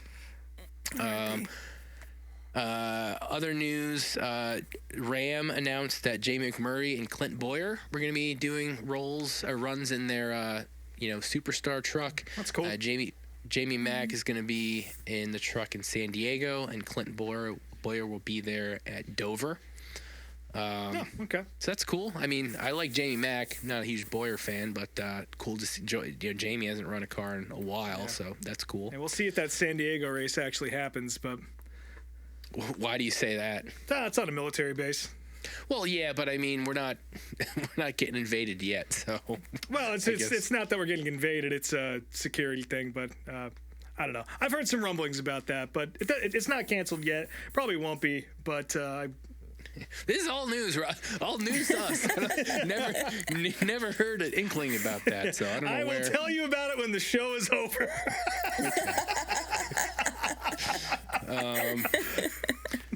This was big news for me that I just saw before recording the show. There is a second NASCAR drama series being pitched by Amazon right now. It's a show called Godspeed, a family drama series based on the Parrish Motorsports team, which is the last family-owned team in stock car racing. When their owner and driver are killed in a crash, the owner's widow, Virginia, must rally her fractured family. So the other one that's like Steel Chariots Part 2. Yeah. The other this one isn't like definite yet. Like the one on AMC, that's already in production, I guess. But yes, I will watch this bullshit. So hopefully it happens. I'm sure it'll be awful, but I will absolutely watch it because I love this shit. So by all means, bring it on. And then Rob, you can handle this last note because this is your field. Yes, it is. The month of May has technically opened up down in Indianapolis. First open test. Some rookie refreshers, some veteran runs, just some general shakedown shit happening at the Speedway today with friend of the program, podcast co-host Connor Daly sitting at the top of the board with a lap of 2:25.394. Not too bad for a little test and tune.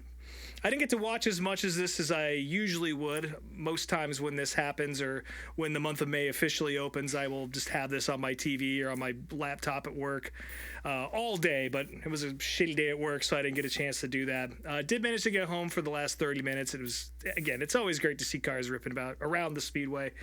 Also kind of cool to see David Malukas taking his probably illegal Penske out there for the first time. Those guys are going to be dangerous, but can't really glean anything from any of this. Again, people are just kind of shaking stuff down and seeing what they have going into the month of May, but always a blessing to know that the 500 is right around the corner. And they should be on television today again. if the rain holds off. Looks like the forecast is kind of 50-50 right now. But that's all going to be on YouTube for free. And if you want to check out what happened today, that's also all 8 hours of it is on YouTube. So you can check that out. 8 hours. Yes, whole test session. Video of the week. It's just Alan Bestwick and yeah. It's good stuff. We already went over our DAR for the week, the official one. Of course, all the Cletus McFarland fans booing Andy Jankowiak. But I did find one as we kind of waltz into the septic tank here. I don't think there's anything else between here and the septic tank, so we'll go ahead and talk about this now.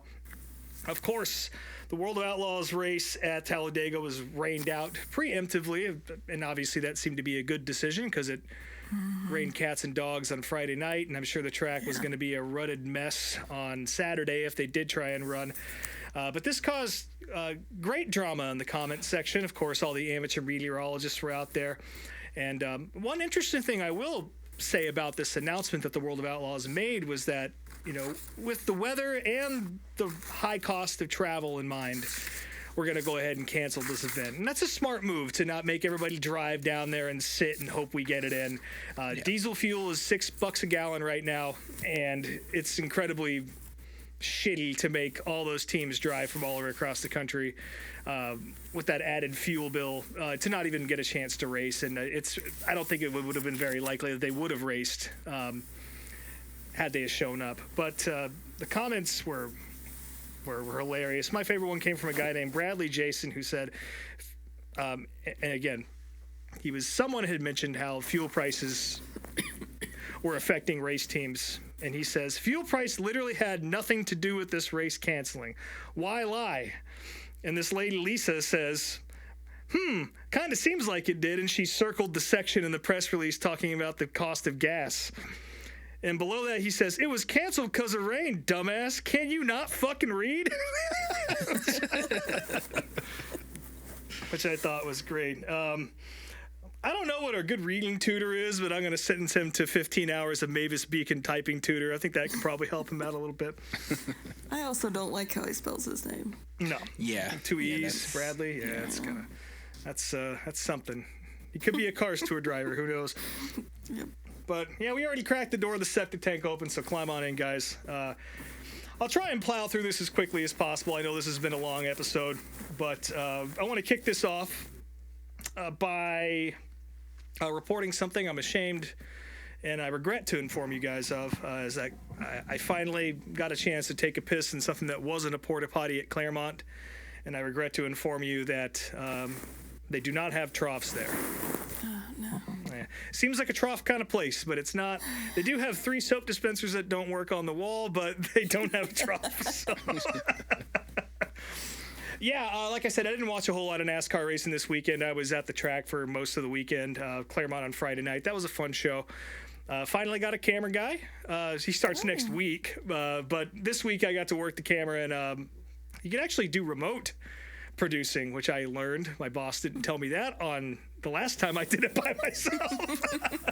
But he was busy in Nashville filming Legends cars, so I don't hold it against him. But yeah, he yelled it out. Is this camera guy new, or is this a completely different guy? He's a completely different new guy. He's not really the burn victim. No, the burn victim is presumably wrapped up like a mummy somewhere. Not. Okay. My new camera guy is actually my old bandmate of like 20 years, which you have not met, Truelove. But yeah, I'm excited to have my homie along. No, there's thousands of them. But this one is one of my best friends. I've known him for over 20 years, and he's not much of a racing guy per se, but he's into motorcycles and all that, and he also he's getting into it, and I think he's going to catch the bug along with me, and I'll have someone else to fucking punish people with racing news and autistic facts about racing for the coming years. But anyway, yeah, Claremont was fun. Not much to report there, but a nice little Friday night at the racetrack.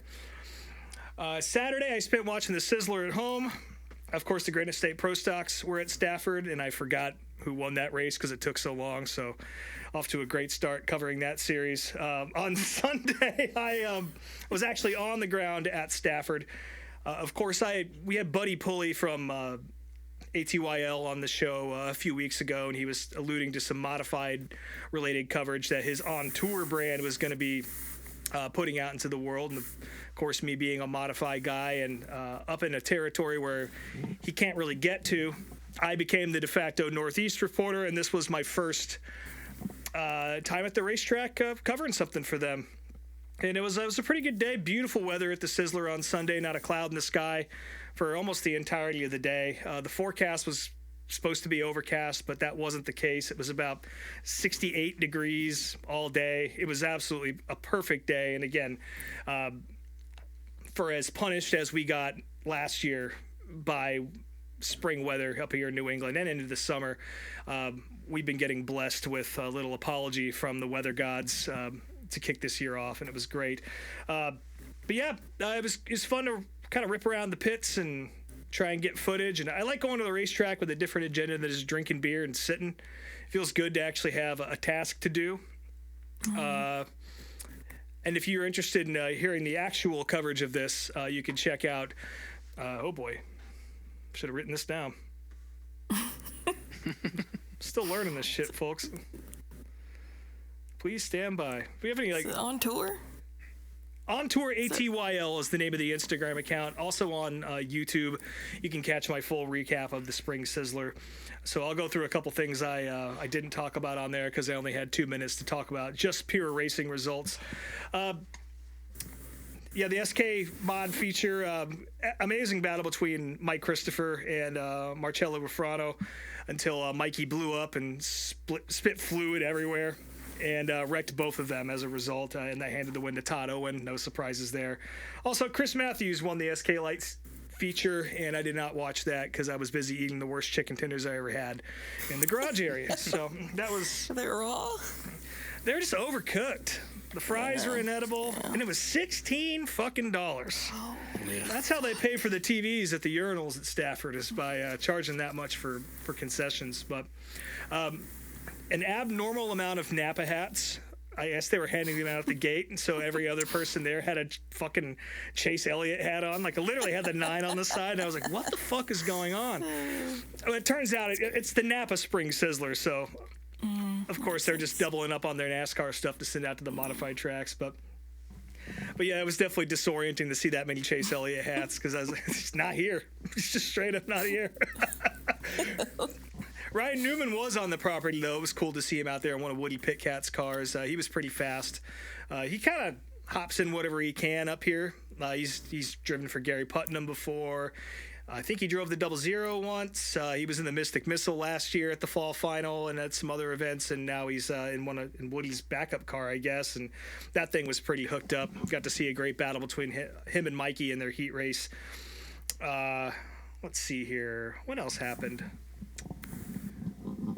So I end up in the infield for the feature. Obviously, that's the best place to shoot there. And, the race kicks off. It's great. It's a great race, And Dylan Izzo blows a motor, or a similar situation to what happened to Truelove. A hose of some sort popped out and just literally vomited around the entirety of the racetrack. Oh, no. When I say the entire racetrack, I fucking mean it. Like, it was all the way from, like, halfway down the front stretch, 1, 2, the back stretch, 3 and 4, and then pulling into the pits. And it took a full hour to get this cleaned up. Oh my God. In fact, it was like the Arca big one. It was, and it was no one even really wrecked, I don't think, in that one. It just sprayed fluid everywhere. And it was funny, that kid pulled in, they drug his car right in front of where I was sitting on the wall in the infield, and he got out. Or he walked up to it and was just kind of staring at it. And he had this smile on his face. He's just like, that goddamn it kind of smile. And that car was it was a black car, absolutely glistening with whatever fluid was on there. I'm not sure exactly what blew on the engine, but it was bad. And I heard somebody talking to him, and he's like, I bet you hate you did that. And he was like, yeah, usually it's me that has the bullshit happen to him, so it's nice to be able to return the favor for once. But that became the entertainment for the next half hour. The entire pit area came over and looked at it and pointed and laughed, and that was pretty much it. But once things picked back up, it actually kind of was an ARCA race a little bit, because there was a lot of wrecks little spins here and there. Nothing too major, but enough to keep everybody bunched up, and just an absolute titanic battle between Ronnie Williams, Ron Silk, Austin Beers, and Tyler Chapman. Tyler Chapman was definitely the favorite, the crowd favorite here. Definitely the biggest performance of his young career, coming up from SKs, and now one of his first big runs in a Tour Modified. And he just about had it, but these guys were 3 wide at points. It was side by side for the last 15 laps, and of course Ronnie Williams got the win. Also at this point, or as this was all going on, my phone starts to get pretty low here. I've been filming all day in vertical because I had to, and that makes me itch. I don't know if I talked about that earlier on the show, if it was before the show, but filming in vertical video makes me want to die. But I had to. Excuse me. I had to do this for the format that I was producing it for. Anyway, my phone starts to get down there. We're down to 20%, and I'm like, uh-oh, that's not going to last long down here. And then the red flag happens, and I'm like, oh boy. But at least I got a charge pack on me. I pull that thing out, and I press the button, and it is gone.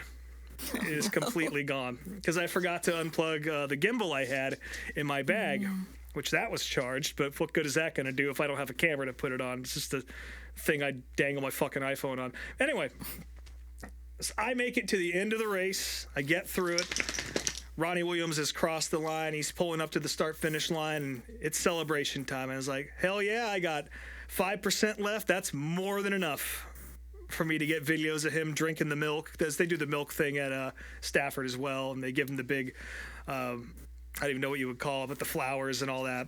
It's a big deal to win this race. It's one of the crown jewels in modified racing, and anyone who knows anything about modified racing would kill to be in that victory lane. And it was Ronnie's first, so I was excited to get his reaction. And as I'm walking up there, I pull my phone out to hit record, and my fucking phone dies. And I was like, there goes my money shot. And it's like, I don't really care about Ronnie Williams, so I guess I better go charge my phone so I could actually interview this fucking guy at some point and get like a soundbite. So I run back to the parking lot. For some reason, it takes 30 minutes for my phone to turn back on. Literally half an hour. What? Like, I'm watching all the haulers pull out, and I'm like, I'm going to miss this fucker. No. I get in there. Of course, they're the last trailer in there. And social time is definitely over. I don't think he wanted to talk to me, but he was kind enough to give me about 45 seconds, and I got the fuck out of there. But I got it. Great day at the Sizzler. It was a packed grandstand. Again, that racetrack is so nice. Even if it is a little expensive, you can see where the money goes, and I can't recommend going to Stafford enough. And congratulations to Ronnie Williams for breaking through and getting that win. I don't think anyone's surprised by that. He always wins at Stafford. He's a monster in SKs and then the open mod shows. He's even won tour races down in Florida. He's arrived. There's no question about it. But to put your name alongside guys like Richie Evans and Ted Christopher is pretty important. And I don't think that moment was lost on him. So a little bit of a soft spot for him now. But I'll go back to hating him next week until I have to cover him again at some point. But yeah, like I said, check it out on Tour ATYL on Instagram and on YouTube. My racing media debut, I guess you could call it that. And yeah, Buddy and Sal, they put out great content, and you'll be seeing a little bit more of me as the year progresses. I don't know what the next one I'm going to cover is, but you'll find out soon enough, and you'll hear about it here in the septic tank, no doubt about that.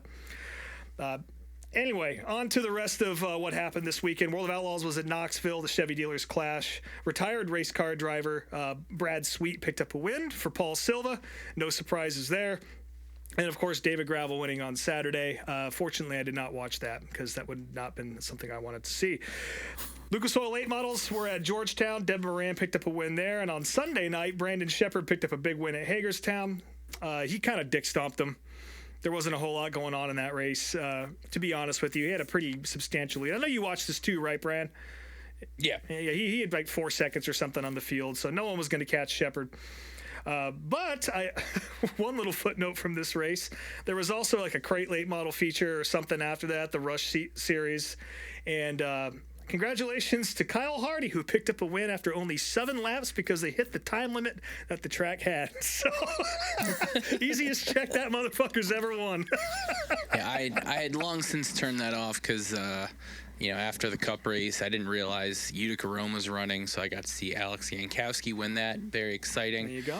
And then, I watched the late models, and, as soon as Bishop won, I turned it off, so that was enough racing for me. That is also what I did. I got home just in time to see that feature, and I saw them rolling another feature out, and I was like, yeah, it's midnight now. I can't. But anyway, World of Outlaw late models, again, they were not at Talladega. We already established that.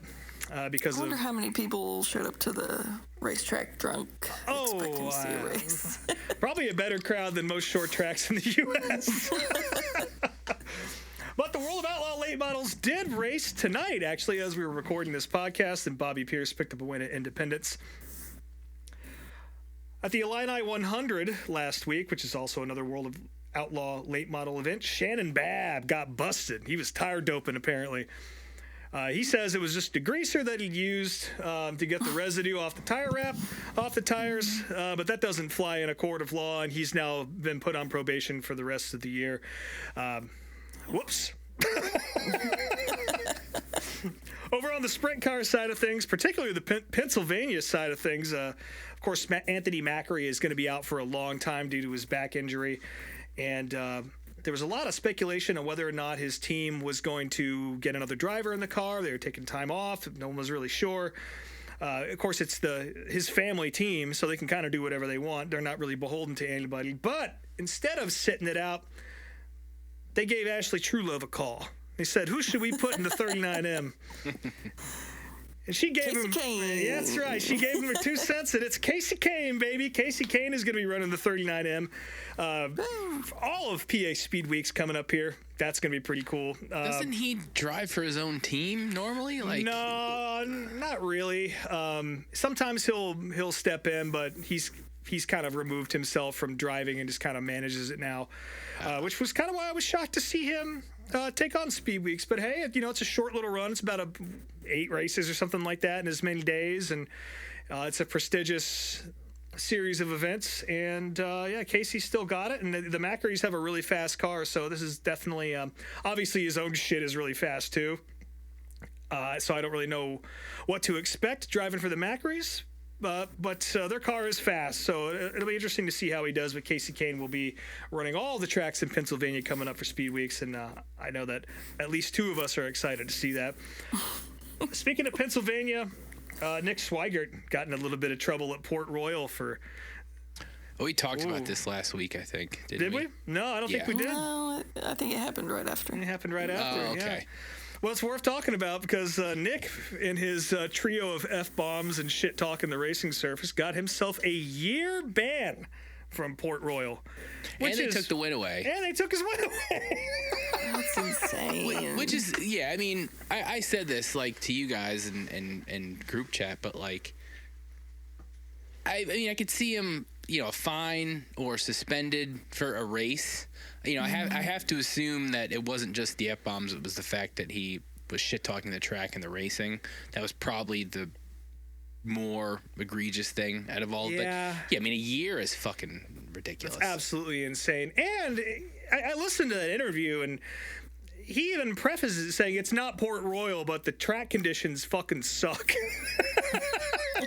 And then proceeded to be a little bit more colorful about it. But, he gave the tracking out there. I mean, you're going to have bad nights at racetracks, but, that's just soft as shit from Port Royal, in my opinion. Yeah. And a year is absolutely insane. But who knows what else was going on there. I don't follow Pennsylvania too closely, so maybe he's pissed him off before, and this is just the Noah Gragson firing method here. This is just the excuse. I don't know. Speaking of racetracks stepping on their own dicks, at Seekonk Speedway in Massachusetts, the only asphalt short track in my home state or current state of Massachusetts, you can take all the selfies you want, but you better not pull out your camera phone or any other video recording device because that is now banned at Seekonk. They released their new video recording policy, and I'll read a little bit of this. It says, As we continue to grow the fan experience, both at the track and online, Seekonk Speedway is introducing a new video recording policy for spectators, specifically spectators attending our events. Let's see here. Let's scroll to the good part. To protect the quality and integrity of these broadcasts, unauthorized video recording or live streaming of race action will no longer be permitted at the Speedway. Fans attending races are still welcome to take photos for personal use. We love seeing your race day photos and encourage you to share them on social media. However, recording of races or live streaming racing action on platforms such as Facebook, Instagram, TikTok, or YouTube is not allowed. So I understand the streaming thing 100%. That makes sense. That's a pretty standard thing across the board. But I can't, and this is the thing. I don't know if it's vague enough to where they can kind of do whatever they want with this, and the language definitely indicates that I can't post videos from Seekonk on Instagram now, only photos, which is just so fucking stupid. Like, it's so stupid and short-sighted. Like, if these guys really think that their social media, their own account is going to push their track better than the fans can, or they can do it without the fans, and that's just the most short-sighted, dumbass shit I've ever heard in my life. And I'm not surprised to hear Seekonk. Also, a little added context. Last year at the Halloween Thrill Show, there was some deal. I didn't actually see the video, ironically, but apparently there was a lot of video out of some kid getting really fucked up in the pumpkin smash. So I have a feeling that might have something to do with the fact to why you can't post videos on the can't post these videos on the internet anymore.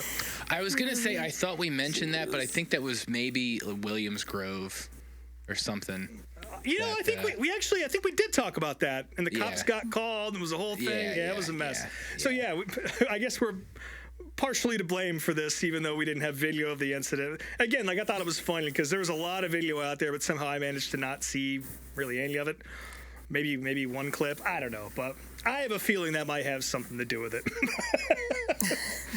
But yeah, that's a real dumb move. Seekonk has always kind of been weird and protective of their IP in a way that is overstepping a little bit, I think, and I guess I'm not surprised to hear it, but it certainly is disappointing.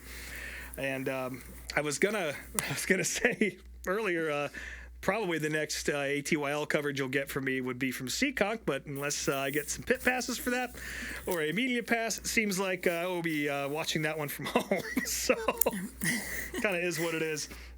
Real quick, USAC was at Kokomo, Justin Grant and Jacob Denny picking up wins there in the Kokomo Grand Prix. That was good to see. Good amount of racing coming up this weekend. I mean, every local track in the world is running. I'm only going to mention the big ones here, but do your research. Go out to a racetrack this weekend. Check Flow Racing, check Dirt Vision, check Racing America, all the streaming services, whatever one you have. There's something going on it. But I'll definitely be watching the World of Outlaw late models at Mississippi Thunder. Of course, the Dairyland Classic is a 3-day show, and that is going to be killer. Lucas Oil is going to be at Circle City and Florence. Highland is spending a few days down in Texas alongside the NASCAR Cup Series race at the dirt track out back. Go say hi to Alex Hammett. It is his birthday coming up, so make sure you go give him a hug and tell him that Uncle Rob and the gang loves you.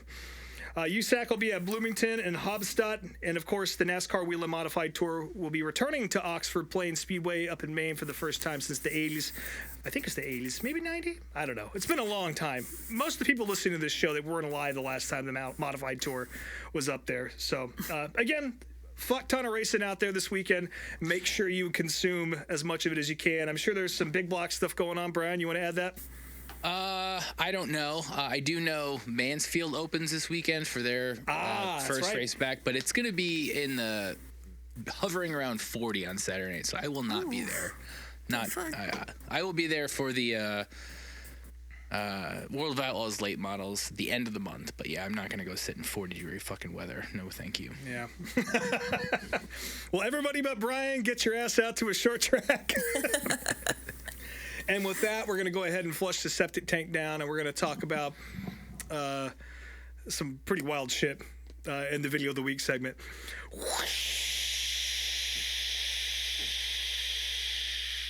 What was the sound that the sink was making? The sink off the wall. Yeah, rip the sink off the wall of the septic tank. I'm so excited to talk about this. this video was the motorsport that killed its fans. This was about the Group B series in the World Rallycross series that ran from 1982 to 1986. This was, I think it was mainly an F1 content creator that made this video, but yeah, this guy, I forget his name, but he's actually really good. I really like a lot of his content, but it is definitely F1 centric. Yeah. But yeah, I mean, I like rally stuff, but I don't know a ton about it. So this was kind of all new to me when watching this, and it's kind of hard to take notes of this video because it moved very fast and it covered a lot of ground. But basically, the Group B series was technically it was the top level of the World Rallycross series from 1982 to 1986, but essentially the gist of this was, the video itself kind of started off and talked about the history of rally racing, how it technically started in 1894 in France and kind of evolved over the years and into what most of us know rallycross racing to be today. Well, this is just rally, not rallycross, but sorry to correct you. Well, we're rally racing, whatever, you know what I mean. But essentially this series was created, the FIA had already, the World Rallycross Series was already a thing when this was created. But basically, this series just threw out any sort of rules or regulations with the cars.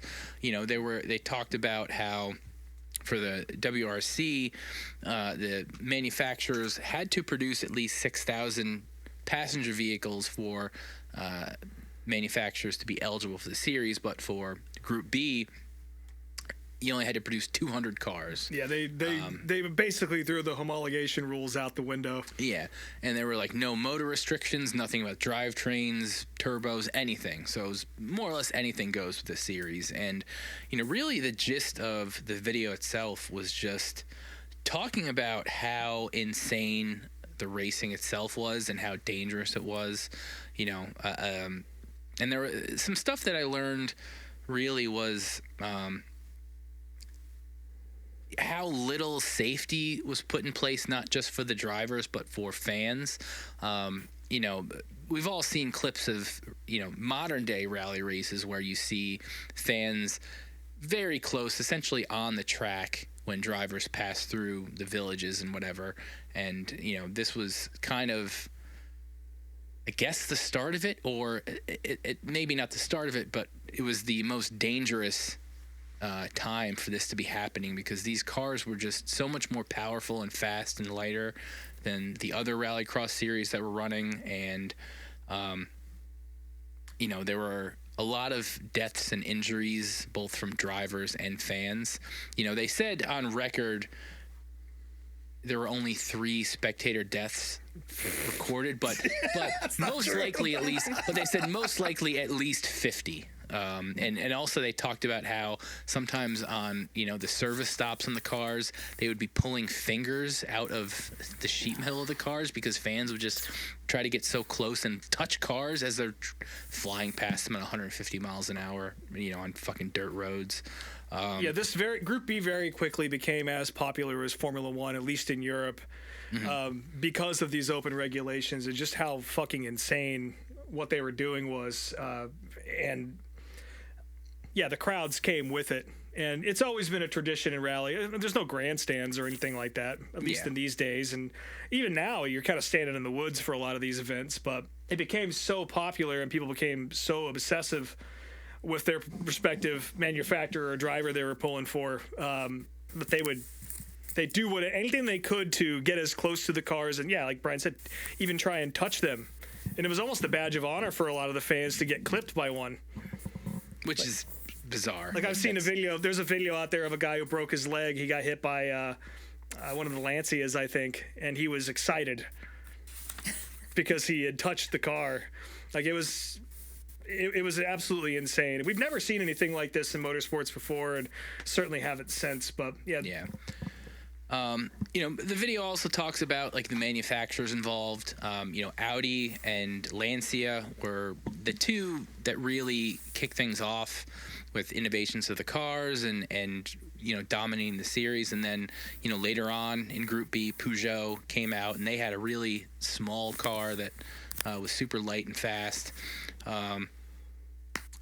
The other thing about this series, and again talking about the fans and the drivers, I mean, one thing that was really interesting and kind of scary to think about is, again, you're driving through these European little villages, and when the wrecks happened, the response from the safety teams was like minimal, and guys would end up getting hurt and dying just because nobody could get to them for a while. When you have cars flipping through trees and shit, like how are you going to go and get to them after the fact? So that was pretty crazy to see. And essentially, what it all boiled down to was, there were a bunch of famous drivers that died.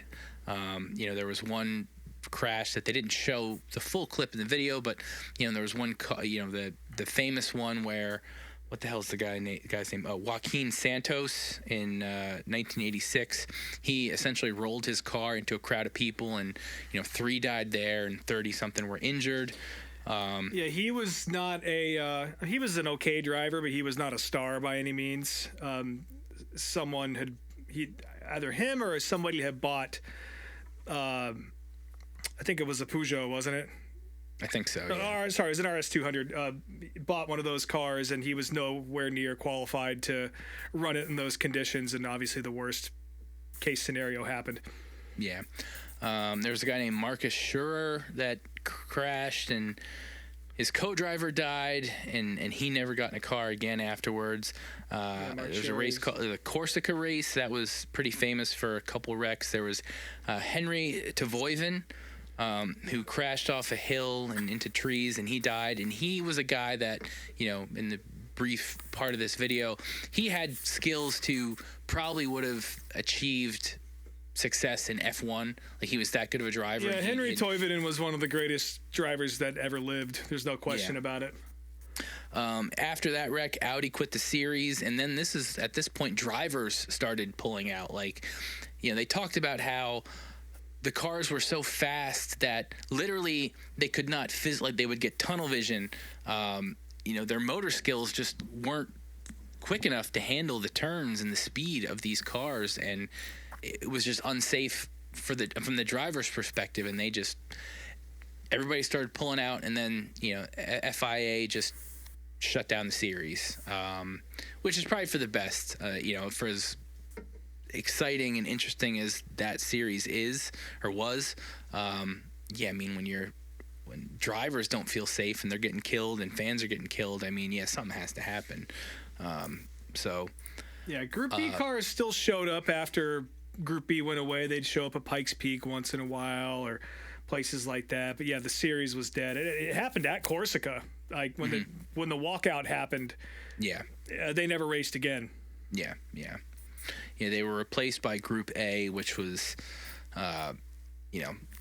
much more, restricted, and different safety and technological standards are put in place. And not to say deaths and stuff still don't happen, because regardless of what you change with the cars, I mean, you're still flying through the fucking woods on a dirt road that's barely wide enough for these cars. So stuff still happens, but not with the frequency that it happened in these 4 or 5 years of racing. So Group A is a lot more similar to the WRC of the modern era. There's no question about that. Yeah, little tiny cars, and a lot safer. Yeah. Overall, interesting video. This was one of our history lessons on the show, as opposed to some of the bullshit we watch. But I enjoyed it. And what did you guys think? Obviously, I know Rob liked it, but Truelove, what's your perspective? I watched it very tired after getting back from Talladega, and like you said, it kind of moved fast and was hard to take notes, but I thought it was also, like you said, it was interesting insight on something that I didn't know a ton about, but I've always seen, the crazy highlight reels from them running through crowds, so I did enjoy learning a little bit more back history to all of it. I think my only complaint was the guy who made the videos. He didn't want to show any of the like gruesome wrecks, so he would blur them out and do like AI stills of reenactments of certain things. But otherwise, it was a good video. Yeah, I love this. Again, this guy's content's pretty good. He's got some good F1 videos. But if you enjoyed this, I highly, highly recommend. And this is, in fact, one of my favorite racing videos out there, period. Maybe even my favorite, to be honest with you, if you can find it. It's called Rally the Killer Years, and it was a BBC documentary that kind of goes into greater depth about the origins of Group B and its rise and ultimate demise with Toivonen's death. And it is, they do show everything. And it's super well done. They interview a lot of the drivers that were involved. Michel Mouton, Walter Roll, all those guys are in there. Michelle, of course, one of the, I wouldn't say the first women superstars in motorsports, but she was definitely the biggest of her era, especially in Europe. She won several rallies and contended for championships in Group B, which no doubt was the toughest motorsport category in the world. But I can't recommend that video enough. It was on Prime for a little while, but I think they took it off. But if you ever see Rally the Killer Years out there, there's also a Grand Prix the Killer Years. It's the other side of the coin. That one's great too, but the Group B one is just so well done. Also, fuck Jean-Marie Boleste, the FIA president. That guy's a piece of shit and always was. And I don't know. Formula One fans of my age would probably agree with me. They didn't give a shit about safety in F1 either. And a lot of people got hurt or killed under his watch, and they didn't seem to care, and still people started boycotting and making a stink about it. So, the FAA has always been on my shit list for a multitude of reasons, but this is another one here. Obviously, I wasn't old enough to really watch Group B. I kind of got into it later on. But yeah, one more thing about Toivonen's wreck at Corsica. He talked about the tunnel vision and not being able to see. It's reported he also had the flu at the time, which had messed with his equilibrium a little bit, but he was so far ahead, several seconds ahead, like 50 seconds or something like that ahead of whoever was in second, and went out there and kept pushing. And I don't know if that was what caused the wreck, but no doubt I'm sure that had something to do with it. But yeah, that guy would have been somebody we would be talking about alongside Senna and Schumacher and Andretti and AJ Foyt and guys like that if he had lived. Yeah. Well, for this week's video of the week, we're back to the bullshit. This I discovered randomly. I was actually searching for... It's a stop-motion recreation of Henry Toivonen's wreck. A child throwing a matchbox car at a wall. I wish. No, I was searching for a particular 1990 NASCAR race, and I came across a couple videos. Do you guys remember the show Rescue 911? Absolutely. Oh, absolutely. I was obsessed with that show as a child. Okay, well, so I don't have to say much, but for the listeners, so for those who don't remember this, Rescue 911 was a show in the early 90s on CBS that was... Basically, William Shatner hosted this show, and they recreated emergency calls. With 911 calls being public domain, didn't cost any money to get that media. But what they did was they would dramatically recreate what happened in these calls, and I happened to find two racing clips that were on the show. One, I don't know exactly, I didn't watch it yet, but I did find it. One was at a drag race, and that one is titled, what the hell is it? I think it's just called Funny Car, which, again, these are only 10-minute clips. And then the other one is Daytona, the Mike Staley incident, which I believe was an ARCA wreck. Yes. But yes, we're going to watch two Rescue 911 racing clips from the very early 90s next week. Very cool. Be your best pick yet. Man, I was obsessed with that show. I never watched as a kid. Small children shouldn't probably be obsessed with Rescue 911. No. But I was always like, I thought that show was going to be scary. I didn't realize, like, Ken Reed, TV guidance counselor, I was a past guest on that show. He talks about that constantly, and I didn't learn until an adult listening to him talk about it that they just dramatically recreated, and they were always really bad. So that's why when I found it, it's like, okay, we got to watch this. So a very formative. I loved it. Oh, go ahead, sorry. I was gonna say I loved it, but I was scared of unsolved mysteries as a kid. I refused to watch that show. It scared the shit out of me. See, I was the opposite. That's fair. I was the opposite. Unsolved Mysteries was fine, but there was one particular Rescue 911 episode where somebody swallowed a bee out of a Coke can, and they had to cut into their throat and stick a ballpoint pen into this person's throat as a makeshift trach, and that just, you know what? Maybe that explains a lot. You may notice when you hang out. This is a real deep look into my psyche. You'll notice if you hang out with me and we're outside, I will always flip the tab in my beer can backwards. That's why. Literally, that is where that came from. Now that you mention it, I do always, if I'm drinking outside, I will always check for bees, and it's because my dad always just hammered that into me as a kid. Like, always check your drinks for bees before you drink them. So maybe he got it from the show too. Yeah, I think that scarred a generation or two. But I am free from that fear, thankfully, somehow. Yeah. So, although I'm pretty sure I've swallowed a bee before in my lifetime. So yeah, I don't know. I'm not allergic, so they don't really bother me. Wow. But yeah, that's for next week. And yeah, this week, all the series are in Texas. All the NASCAR ones, at least. So none of us will be there. Nope. So we'll all be watching from home this week. We'll finally all be on the same page as far as watching the race. So we'll have similar perspectives, probably. So yeah, as always, you can follow us on Instagram and YouTube at meetmeatapplebees.